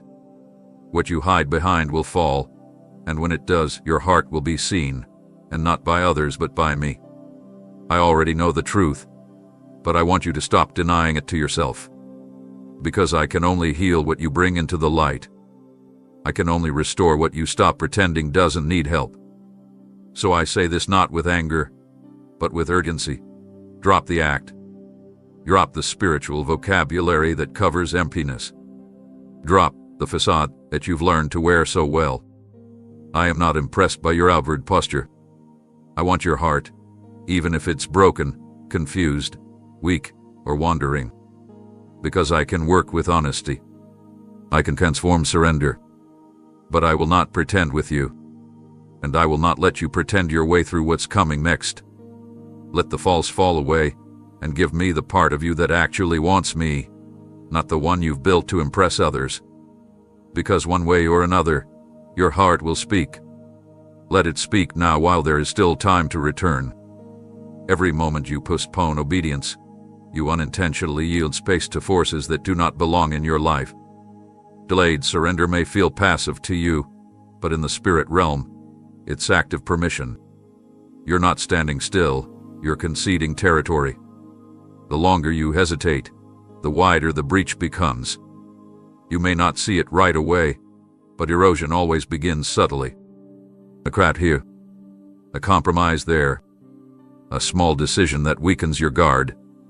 And while you're convincing yourself you'll obey eventually, the enemy is building infrastructure inside the very ground you failed to occupy. You've underestimated what delay gives birth to. It breeds confusion. It invites deception. It welcomes cycles you thought were broken. And all of it traces back to doors that remained unlocked because you didn't close them when I asked you to. What you call waiting, the enemy calls opportunity. Every unspoken yes, every ignored nudge, every time you said, "Not yet," became an opening. Not just for distraction, but for strategic invasion. You're not simply behind schedule. You're fighting resistance that would have been avoided if obedience had been immediate. I'm not trying to condemn you. I'm trying to make you aware of how high the cost of hesitation really is. Spiritual territory is not neutral. It will be occupied, either by my presence or by forces that seek to dismantle what I've destined for you. And now, the enemy has grown bold, not because he's strong, but because your delay made him feel welcome. He cannot overpower you, but he thrives in the absence of your obedience. The authority I gave you is still yours, but authority without execution is empty. You keep asking me for breakthrough in areas where I've already given you instructions. But I cannot bless what you're unwilling to build. I cannot rebuke what you refuse to resist. If you want the atmosphere to shift, you must stop stalling in the places I've called you to rise. You've been praying for clarity, but it's not clarity you lack, it's commitment. The fog isn't confusion. It's the result of disobedience clouding what once was clear. I told you when to move. I whispered what to shut down. I sent conviction to confront the compromises. And you paused. You analyzed. You delayed. And in the pause, spiritual trespassers crept in. Now you feel overwhelmed. Not because I left you, but because your hesitation created traffic in places that should have been holy. This isn't about being perfect. It's about being prompt. When I speak, it's not for discussion, it's for alignment. And every time you postpone your yes, the enemy builds comfort where there should have been fire. You wonder why your prayer life feels dry. It's because warfare entered through the same gate where obedience should have stood. And now, I'm calling you to reclaim what your delay surrendered. Not with excuses, not with shame, but with urgency. Because I am not done with you, but I will not let you continue allowing the enemy to manage the space I entrusted to you. There's still time, but it's running out. There's still grace, but it's not indefinite. You need to wake up to the spiritual gravity of what's happening around you. What you delay in me creates demand for deliverance later. And I would rather you walk in prevention than cry out in desperation. Don't wait until you're surrounded to remember what I told you in secret. Don't wait until the storm grows louder than your excuses. Act now. Obey now. Move now. Seal every door. Remove every compromise. Reclaim every room. And watch how quickly peace returns when the ground is occupied by surrender. I'm not asking for more emotion, I'm asking for execution. Because every second matters, and every yes you've postponed has already started writing a chapter you were never meant to walk through. But you still have a choice. Take back what you gave up in delay. Stand where the enemy thought you were finished. And this time, don't wait. Don't hesitate. Don't calculate. Just obey, because the longer you delay, the more you empower what I already gave you authority to dismantle. You asked for a sign, and I gave it. Not once, not twice, over and over again. I sent reminders of my voice, markers in your journey that pointed you back to me. You thought they were coincidences, small moments, or random disruptions, but every one of them was a rescue disguised as inconvenience. I spoke through people you didn't expect, through interruptions you labeled as distractions, through conversations that shook you in places you didn't want to acknowledge. You prayed for confirmation, and I answered in ways so obvious your spirit flinched, but still, you resisted. I allowed certain doors to close so you would be forced to reconsider where you were heading. I permitted people to walk away, not to punish you, but to remove what was blocking your return. I whispered warnings in the quiet, and when you didn't listen, I let the volume rise through circumstances that broke what pride tried to protect. The pain that shook you was not meant to destroy you, it was my mercy, tearing down what stood between us. But instead of leaning in, you shut down. Instead of falling into me, you hardened. Even when I provided when you least deserved it, hoping your heart would soften, you took the blessing and walked further away. I've warned you in too many ways to count, not because I'm desperate, but because I'm merciful. And now, you are standing at the edge of consequence, and you can't claim you weren't given time. You can't say I left you in the dark. I lit up the path repeatedly, but you turned away every time it required you to leave something behind. You wanted me without losing what with killing your spirit. You wanted the reward without the repentance. And now I tell you plainly, the warnings will stop. I will not continue sending alarms into a heart that refuses to wake up. I will not spend eternity stretching my hand toward someone who keeps using my patience as an excuse to stay unchanged. I gave you the word. I gave you conviction. I gave you countless moments where your heart trembled, where the atmosphere shifted, where you knew deep down it was me calling. And now, I will not repeat myself. What I've spoken stands. What I've shown is clear. You no longer need another sign. You need to respond to what I've already said. You've built a tolerance to my voice by delaying your obedience. You've trained yourself to feel conviction without ever converting it into action. That's why the warnings feel quieter, not because I've stopped speaking, but because you've stopped moving. And now, to protect your future and preserve your soul, I must let the silence speak louder than my voice ever could. I don't want to watch you walk into collapse, but I will not prevent what you continually walk toward. I've redirected you too many times to count, but you turned every red light into a slow roll toward destruction. I've shouted through stillness, spoken through storms, begged through blessings, and you heard me, but you didn't respond. That is the danger, not ignorance, but refusal. And refusal cannot be pacified with religion or ritual. It must be met with repentance. I've used dreams to show you what's coming, and you called them strange. I sent people who spoke truth, and you brushed them off as too intense. I placed holy discomfort in your chest, and you labeled it stress. I've tried every method heaven allows, and now, I step back. Not out of apathy, but out of honor. I will not keep forcing mercy where it's no longer respected. You cannot tell me I didn't warn you. The signs were everywhere. You just refused to stop. And now, what happens next will not be because I abandoned you. It will be the result of you rejecting what could have saved you. And when it all begins to unravel, remember, I tried to stop it. I tried to pull you out. But you kept walking. You kept choosing delay over destiny. And now, the silence will prove how loud my warnings truly were. You were never meant to face the heat alone. I didn't promise to remove every trial, but I did promise to stand with you in it, to shield you from being consumed, to carry you when your strength failed. But time after time, you've stepped into battle without me, wearing your own armor, swinging your own sword, and expecting to come out unharmed. You run headfirst into situations I never authorized, and when the flames rise higher than you've anticipated, you cry out as if I sent you there. I never asked you to prove yourself. I never told you to carry that weight by yourself. But instead of waiting for my direction, you charge forward in pride, in impatience, in desperation to fix things on your own. You keep walking into fires that were never assigned to you, fueled by choices I tried to redirect, decisions I sent warnings about, relationships I asked you to release. And still, you went, assuming I'd show up anyway just because you attached my name to the journey. But I don't follow your footsteps, I lead them.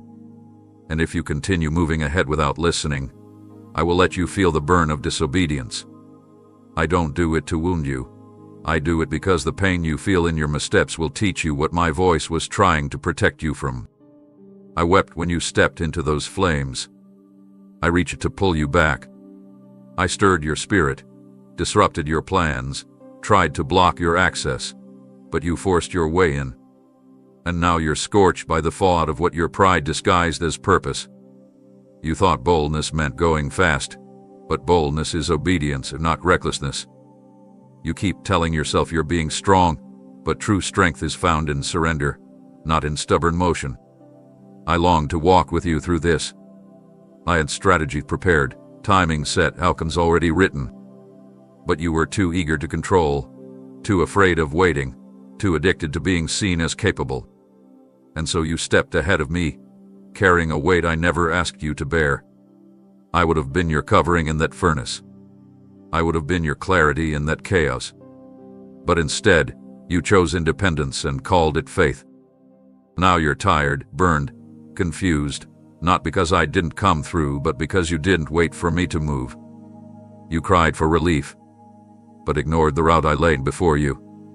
You asked for victory, but fought battles I never called you to. And I must tell you the truth. If you keep stepping into fires without my direction, I will let you experience the full heat. Not to destroy you, but to break your pattern of self-dependence. You were made for intimacy, not isolation. You were designed to walk with me, not ahead of me. And now, I'm calling you to stop. Not slow down, not adjust, stop. Lay it down. The plans. The timeline. The image. The fight. Come back to the place of surrender where I can guide your steps again. You've proven you can move, but now I want to show you what happens when you move with me. I won't compete with your urgency. I won't chase after your detours. If you insist on walking into fire without me, I will let you learn through the burns.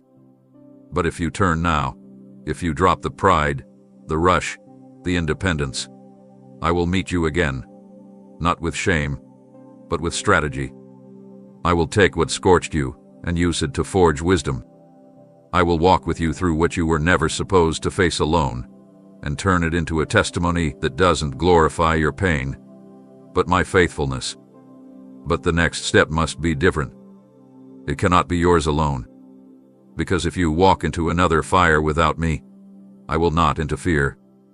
And this time, the flames will not wait. I reached for you, not because I needed validation, but because I knew where you were heading, and I saw how fragile the supports were that you leaned on. I watched as you placed confidence in systems that don't know your name, in voices that shift with the wind, in promises that sound good but are hollow underneath. You built your foundation on applause, on control, on certainty shaped by your own limited understanding, and every time I asked you to shift your weight onto me, you hesitated. You trusted what you could see, what felt familiar, what let you stay in charge. But everything you're clinging to is unstable. I tried to warn you when the cracks started forming. I whispered when your peace started slipping. I pulled back just enough so you'd notice how quickly things fall apart without me. But instead of turning, you reinforced your own scaffolding, patching weak structures with performance and pretending it was strength. I wasn't looking for perfection. I was looking for dependence. But you kept offering plans when I asked for surrender. You kept managing when I asked you to rest. You called it wisdom, but I saw it for what it really was, fear-wearing strategy as a mask. I needed your heart, not your control. Your devotion, not your hustle. And the more you trusted your own strength, the further you drifted from the shelter I designed for you. You kept praying with your mouth, but your posture was full of resistance. You asked me to guide you while walking in directions I never approved. And now, those things you leaned on are breaking. Not by my hand, but by their own inability to carry what only I can sustain. The plans are unraveling. The people are fading. The opportunities are stalling. And though you want to blame the enemy, what you're facing isn't sabotage, it's exposure. Exposure of how much faith you placed in what could never last. You relied on income more than intimacy, influence more than instruction, predictability more than presence. And now that it's slipping, you're angry, not because you miss me, but because your illusion of control is being challenged. I'm not tearing you down to harm you. I'm allowing what you trusted to reveal its limits, so you finally understand that I was never asking for part of your trust. I was asking for all of it. I never asked you to figure it out. I asked you to follow. But you kept grasping for what felt safe, even as it started slipping through your hands. And now, I must let it fall. I must let what you built without me collapse so you'll stop reinforcing it with more ambition, more striving, more of your own effort dressed up as perseverance. I've waited patiently, letting you learn, letting you stretch, letting you feel the difference between surviving in your own strength and resting in mine. But each time you tasted emptiness, you didn't run to me. You dug deeper into why I never called you to dig. I'm not punishing you. I'm inviting you to awaken before what you're leaning on fully gives way beneath you. Because it will. Not because I want it to fail, but because anything not rooted in me eventually must. Your heart wasn't designed to carry this tension forever. You weren't made to serve me outwardly while inwardly relying on something else. You pray for breakthrough but refuse to release the very things blocking it. You ask for direction, but only if it confirms what you already decided. That's not trust, that's negotiation. And I will not be negotiated with. I am not a consultant in your life plan. I am the cornerstone. I must be the starting point, not the backup when other options fall through. I didn't call you into relationships so I could fix what you built. I called you so we could build together, from the ground up, with my ways as the framework. But you kept using me like insurance, covering what you already claimed for yourself. You've grown weary, not because I've withheld peace, but because carrying what doesn't belong to you is exhausting. It always will be. And now, The weariness is revealing the truth, that you've placed confidence in things that respond to pressure with failure. What I build can withstand anything, but what you've erected in self-reliance will always tremble when the winds rise. And the winds are rising. That's not a threat. It's a truth. Storms are coming that only those grounded in me will endure without collapse. You can't keep patching walls I never asked you to build. You can't keep adjusting blueprints I never wrote. You can't keep trusting temporary scaffolding and expect eternal stability. I gave you so many chances to shift your weight onto me, through difficulty, through unexpected provision, through delayed plans, and each one was an invitation to lean, to yield, to trade your balance for mine. But you've kept one foot in and one foot out, always ready to fall back on yourself in case I don't move fast enough. I see through it all. I'm not fooled by lifted hands and surrendered words if your heart is still anchored in what you fear losing. I'm asking for more than Sunday belief.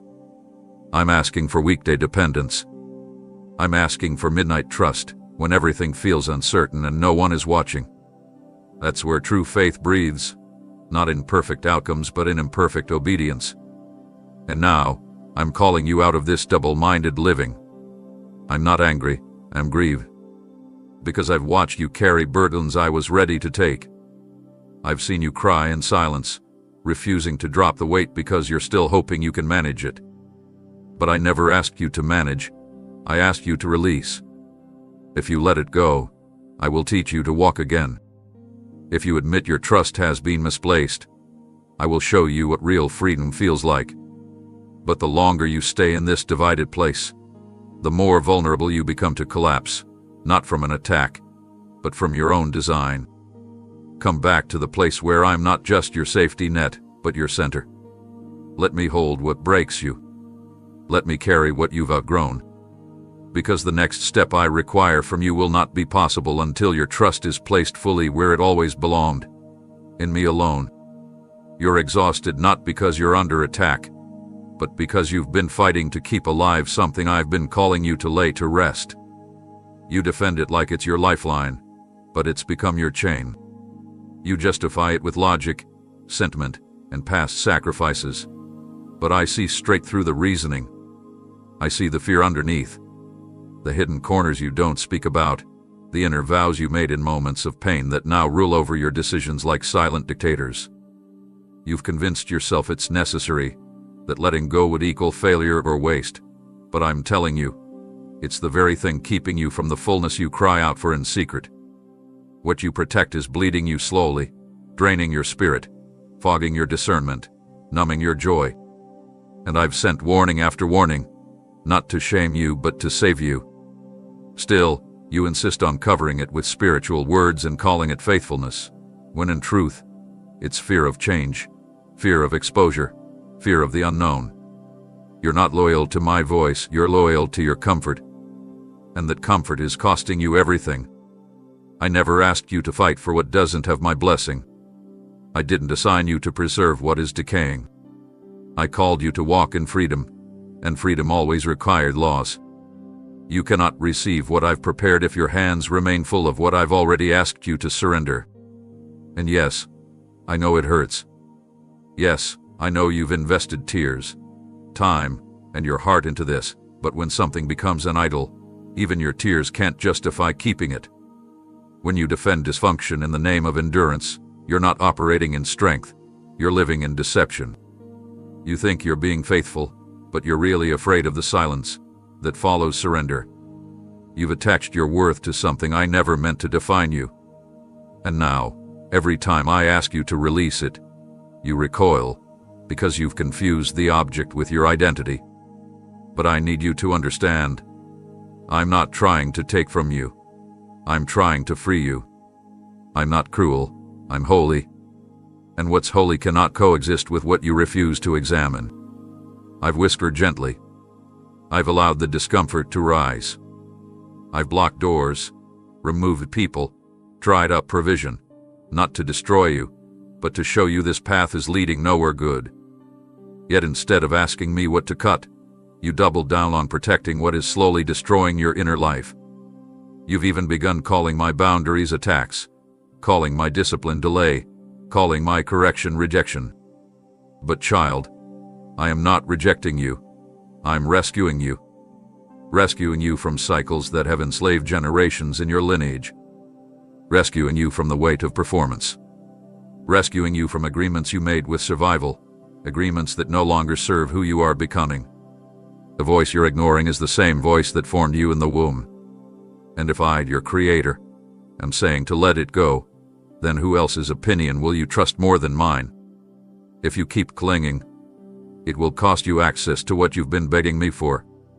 I will not pour new wine into old wineskins. I will not pour out promise where pride still sits on the throne. I will not bless what refuses to come into alignment. And I say this not in anger, but in truth, because truth is love. The days of defending the very thing graining you are ending. I am removing the veil. I am shining the light. I am cutting away what you thought you needed so I can give you what you were born for. This moment is not about how much longer you can hold on. It's about how much longer you will delay the joy that only comes when you finally let go. Choose now. Don't delay again. What you defend today may be the very thing that keeps you from your destiny tomorrow. You stood at the edge of breakthrough more times than you realize, but every time I opened the gate, you hesitated. Not because I failed to prepare you, but because you refused to believe it can really be for you. You pray for change, but when it shows up in the form of sacrifice, you step back and wait for something easier. You've lingered in hesitation while heaven was ready to move. You've asked for confirmation again and again, but the truth is, the moment passed not because I changed my mind, but because you froze. Destiny doesn't always shout, it requires movement when faith whispers. You want the fullness of what I've declared, but you're still arguing with me about the timing, still analyzing whether you will be ready tomorrow. But tomorrow has stolen too much already. You say you're not prepared, but what you really mean is you're not willing. Not willing to walk in the dark before the light proves itself. Not willing to risk looking foolish if it doesn't work out the way you imagine. But let me tell you something. Faith never waits for the facts to align. Faith walks because I said move. And now, the border of promise is not waiting much longer. You're looking at open territory, land that's been marked with your name, but your feet are still planted in what's familiar. You're carrying the weight of delay, not because I didn't speak, but because you've built a lifestyle around postponing obedience. You've convinced yourself that caution is wisdom, but what you call being careful, I call being disobedient. I never asked you to make sure it made sense first. I asked you to follow me with a heart that trusts beyond logic. I told you I would go before you. I promised to clear the obstacles. But you've grown so used to waiting that now movement feels foreign. You sat at the edge of miracles for so long that they now seem unreachable. But child, I haven't changed what I said. The inheritance is still available, but your hesitation is making the road longer than it ever needed to be. You say you're tired, but what's exhausting you is the resistance within, not the journey itself. You delay the first step, and that delay creates spiritual friction. Unrest that wears down your peace, your focus, your faith. I didn't ask you to cross the whole distance in one leap. I asked for one step.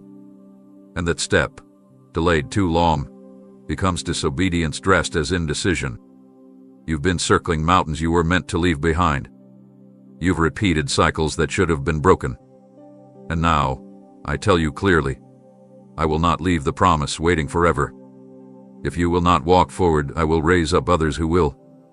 Not because I love them more, but because they said yes when you stayed silent. This is not about punishment. This is about fulfillment. My word will come to pass, with or without your participation. I want it to be with you. I want your name written into the fulfillment of this season. But if you choose fear again, if you retreat once more, if you keep measuring the risk instead of trusting the call, you may watch what could have been yours pass into the hands of someone who dared to move. I speak this not to condemn, but to awaken.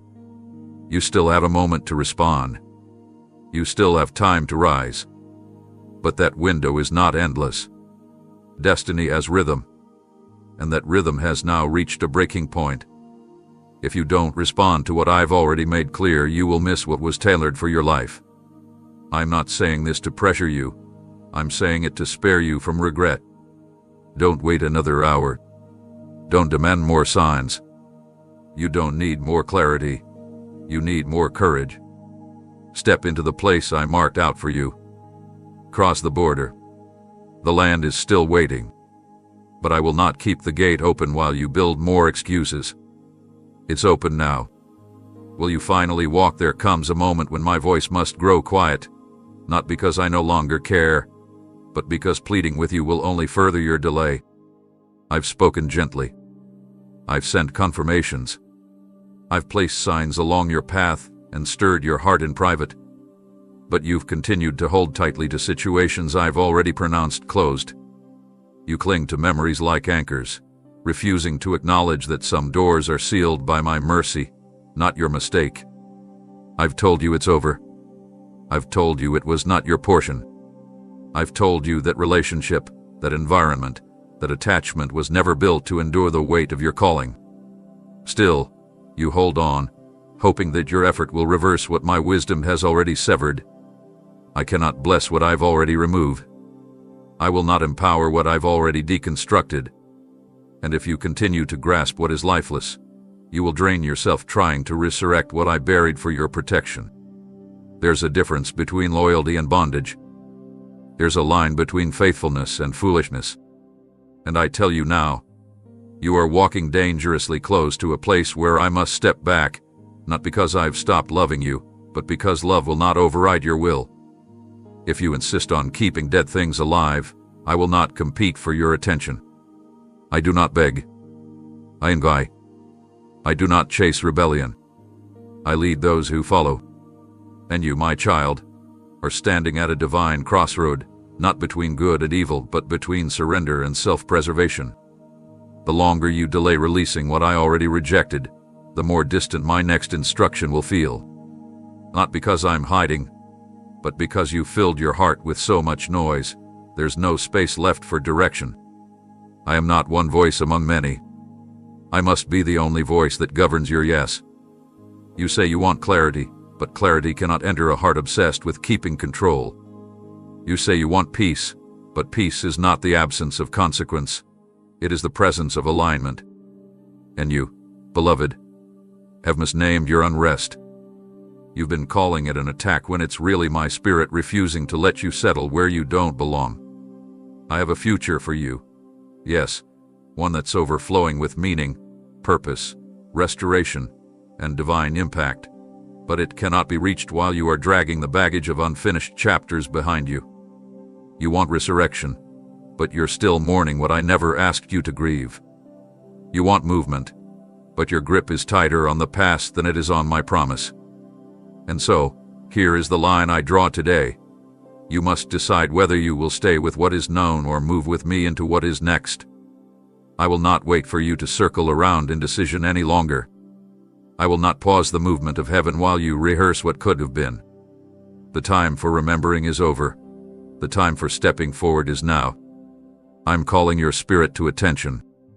I'm summoning your obedience, not your analysis. I'm igniting the fire in your soul that once burned freely, before hesitation became your default. I didn't create you to be imprisoned by what's already expired. I formed you for momentum, for transformation, for glory, and that glory will never be found in what I've left behind. Let go. Drop it all. Even if it breaks your heart. Even if it makes no sense to those watching. Even if it shatters your pride. This is the obedience that unlocks what's been delayed. This is the yielding that silences the torment. This is the final invitation before I shift my attention to those who are ready. I will always love you, but I will not force your surrender. Choose now, because I am already moving. Do not be deceived by how quiet this moment feels, for the stillness is not absence, it is transition. Right now, while you are weighing the risk of obedience, the wheels of my purpose are accelerating. While you hesitate, the door is beginning to swing shut, not out of cruelty, but consequence. I warned you the pace would pick up. I told you that my timeline would not slow to accommodate your indecision. And yet, you linger at the threshold, hoping I'll hold the gate open while you delay again. But this time, child, there will be no extended window. There will be no repeat offering. This is not a season to observe. This is a season that demands reaction. While you're rehearsing the pros and cons, I'm already raising up others to take positions meant for your hands. Not because I prefer them, but because they moved without requiring confirmation. Number 5. The ones who step now will inherit what you once asked me for with tears, but never trusted me enough to walk toward. Don't you see? Your faith is not proven in what you say during prayer. It's proven in what you do after I speak. I gave you the word. I opened the door. I even cleared the obstacles you feared would block the way. But now that the path is clear, your feet have frozen, not because I've failed, but because you've let the familiar become your master. You've allowed routine to make you numb to revelation. You want revival, but you fear destruction.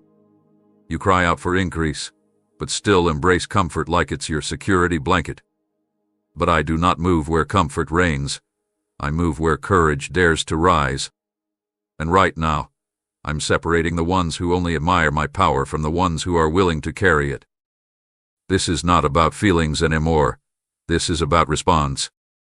When I said follow me, I never promised convenience. I never said your friends would applaud you. I never guaranteed a perfect landing. But I did promise presence. I did promise that I would walk with you into every unknown. I did promise that I would uphold you when the ground beneath you felt unstable. But that promise only activates when your feet leave where they are. If you're still waiting to feel ready, then you've misunderstood the nature of faith. Faith does not wait for certainty. It steps before clarity ever arrives. And if you keep delaying until it makes sense, you will stay planted in a life you were never designed to settle for. The boat feels safer than the waves, but it was the waves that carried Peter to me. And child, I'm not in the boat anymore. I'm standing on the water, calling your name, stretching out my hand while you stare at the security of the familiar. But hear me, the familiar is fading. The structure you trusted is about to give way. The support you've leaned on is losing its grip. Not because I want you to suffer, but because I want you to step. Every second you remain in the place I'm leaving, you fall further behind. Every excuse becomes a wall between us. And the longer you justify your passivity, the more deaf you'll become to my leading. You think you have more time, but I tell you, time is collapsing around you. Doors that were once wide are narrowing. Assignments are being rerouted.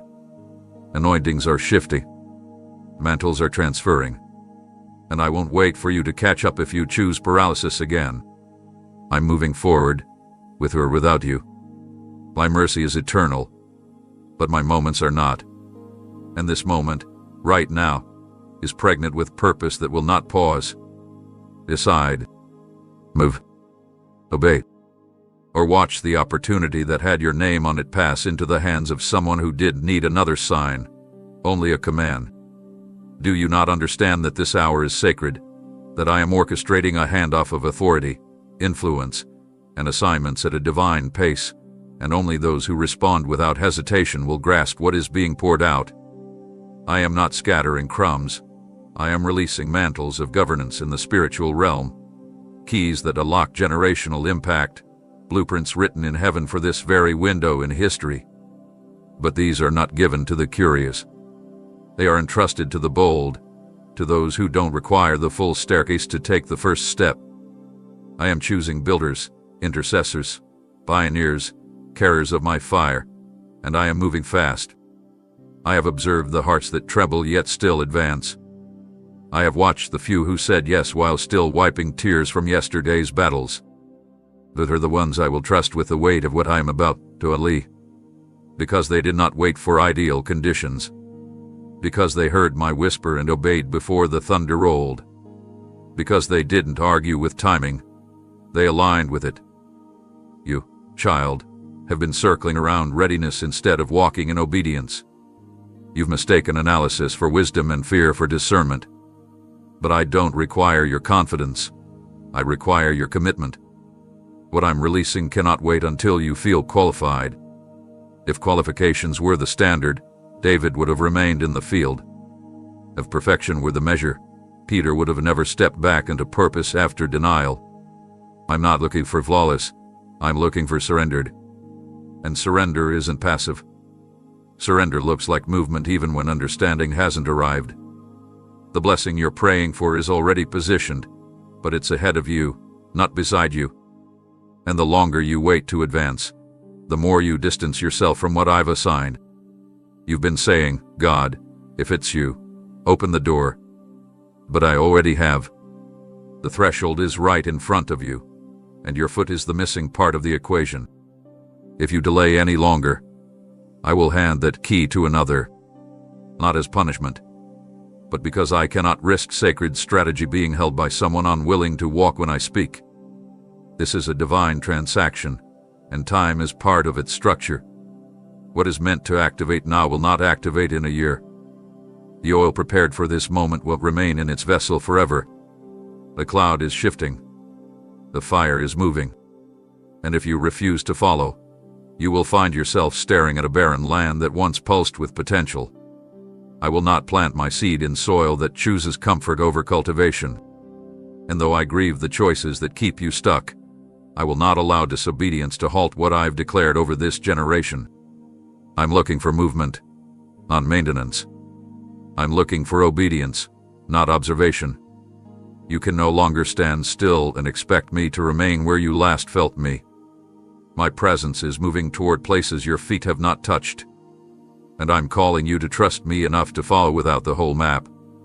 What I will reveal on the next side will dwarf what you're currently clinging to. But I will not drag you there. I will not wrestle you into destiny. You must walk. You must risk. You must say yes. The ones who do will carry fire in their bones. They will speak and darkness will scatter. They will build what others only dreamed of. They will see me move in ways they've only read about. Because they understood the urgency of my voice. Because they didn't just feel conviction. They acted on it. Child, the exchange is ready. Heaven's response is prepared. But you must step into the transfer. This is that moment. You either receive what is being released, or you watch it be placed into the hands of another. You keep calling it loss, but I call it refinement. What you're grieving, I removed. What you're mourning, I dismantled. Not to break you, but to clear the interference that kept blinding you from my truth. I'm not cruel. I'm not careless. But I am unwilling to compete for your attention any longer. I watched as you gave your heart to lesser things, as you clung to routines that numbed your soul, and as you continually diluted my voice with noise that kept your spirit dull. So now, I've begun to strip away the illusions. The people who couldn't steward your future have fallen silent. The opportunities that pulled you away from your purpose have crumbled. The comforts that once convinced you to stay still are slipping from your grasp. And though you call it a shaking, I call it mercy. I could no longer allow you to drift further into delay. I could no longer watch you build altars around things I never told you to worship. This is your unveiling. Not punishment. Exposure. Not for shame, but to bring you to clarity. You've asked for me to speak louder. And now, I have not with volume but with removal. Because sometimes my greatest answers come through subtraction. I've watched you ask for breakthrough while maintaining alliances with distractions. I've seen you pray for alignment while keeping ties to what misaligned you. But now, child, I've cleared the room. I silenced the crowd. And it's just you and me. No more noise to blame. No more confusion to lean on. You can hear me clearly now, not because I changed, but because everything else fell away. This moment is sacred. Don't misread the emptiness. It is not abandonment. It is preparation. I am drawing your heart to a place where obedience has no competition. I've removed the scaffolding so you can no longer pretend your stability came from anything but me. What's left now is choice, raw, honest choice, No more props. No more excuses. Just me, and you, and the full weight of your answer. I'm no longer asking for a halfway response. I'm demanding a surrendered yes, the kind that doesn't need to see the outcome before it moves. You've asked for me to do something drastic to help you obey, and I have. Now that the noise is gone, what will you do with the silence? Will you fill it again with temporary pleasures? Will you run to another counterfeit comfort? Or will you finally break the cycle and turn your face fully toward mine? I have waited long enough. I've stretched my mercy to its limits, not because I am weak, but because my love is fierce. I wanted to give you space to choose me freely. But now, I see that every delay has only hardened the walls around your heart. So I've allowed the shaking, not to destroy you, but to shake loose everything you've leaned on but never needed. The idols are falling. The crutches are snapping. The false dependencies are unraveling. Because I want your worship to rise from purity, not performance. I want your yes to be born in truth, not fear. So here you are, stripped of the noise, naked of excuses, standing before the threshold of something sacred, and I will not wait much longer for your next move. I am releasing others into acceleration, and their footsteps are already echoing in places you once prayed to reach. You still have breath. You still have time, but not time to waste. This is not a rehearsal. This is not a practice run. This is the defining moment of surrender I've been leading you toward all along. I am drawing the line, not in anger, but in holy clarity. I will not wait while you flirt with distractions. I will not delay destiny while you dance around obedience. I am here now, raw, close, relentless, and this time, child, you cannot pretend you didn't hear me. You keep asking why the doors haven't opened, why the favor hasn't flowed, why the breakthrough feels withheld, but you're still gripping what I never authorized. You've grasped disobedience and persistence and called it faith. You've clung to connections I already dissolved, praying I'd bless what I've already rejected. You've pursued platforms that never carried my permission, hoping the spotlight would compensate for the silence in your spirit. What I don't empower, what isn't birthed through intimacy. I don't fuel efforts that come from striving rather than surrender. You're walking in circles, not because I haven't spoken, but because you're negotiating with what I told you to abandon. I've been waiting for a moment of full compliance, not partial sacrifice, not conditional obedience, but complete detachment from the plans you built without me. The delay is not demonic, it's diagnostic. It reveals what your heart still craves more than my will. And child, as long as you try to force me to accommodate your version of the future, you will live outside of alignment. I will not bless a blueprint that my spirit didn't design. I don't co-sign rebellion disguised as ambition. And your stubbornness is not strength, it's resistance in a spiritual costume. I'm not angry with you, but I am confronting you. Because I love you too deeply to let you stay entangled in patterns that steal your oil. You've worn yourself out chasing confirmations for decisions you already know are outside of my voice. But now, I am removing the option to pretend you didn't know better. I am severing the attachments, closing the paths, and locking the gates that lead to compromise. You may call it loss, but it is me rescuing you. I have protected you from outcomes that looked appealing but were rotted at the core. And still, you mourn what I removed, as if I didn't see what you couldn't. You think the pause is punishment, but it is a barrier of mercy. If I allowed you to proceed with what you idolize, it would devour you. So I've interrupted your strategy, not because it lacked skill, but because it lacked surrender. I don't need your brilliance. I need your brokenness. I don't want your performance. I want your positioning. And as long as you keep trying to fit me into your narrative, you'll remain outside the flow of what I've appointed. You cry out for acceleration, but you refuse the pruning. You demand increase, yet resist correction. But I cannot release what I've prepared until you release what's disqualified. I'm not holding back. You are holding on.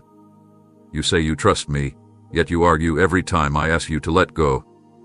You say I'm your shepherd, Yet you wander into pastures I never led you toward.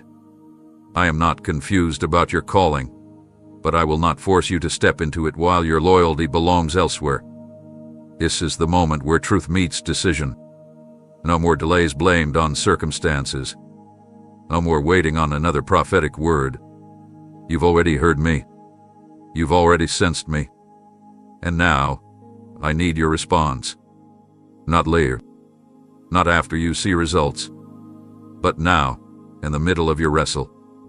I'm not asking you to be perfect. I'm asking you to be honest. Will you let me lead even if it dismantles what you carefully constructed? Will you trust my version of your future more than your fantasy of control?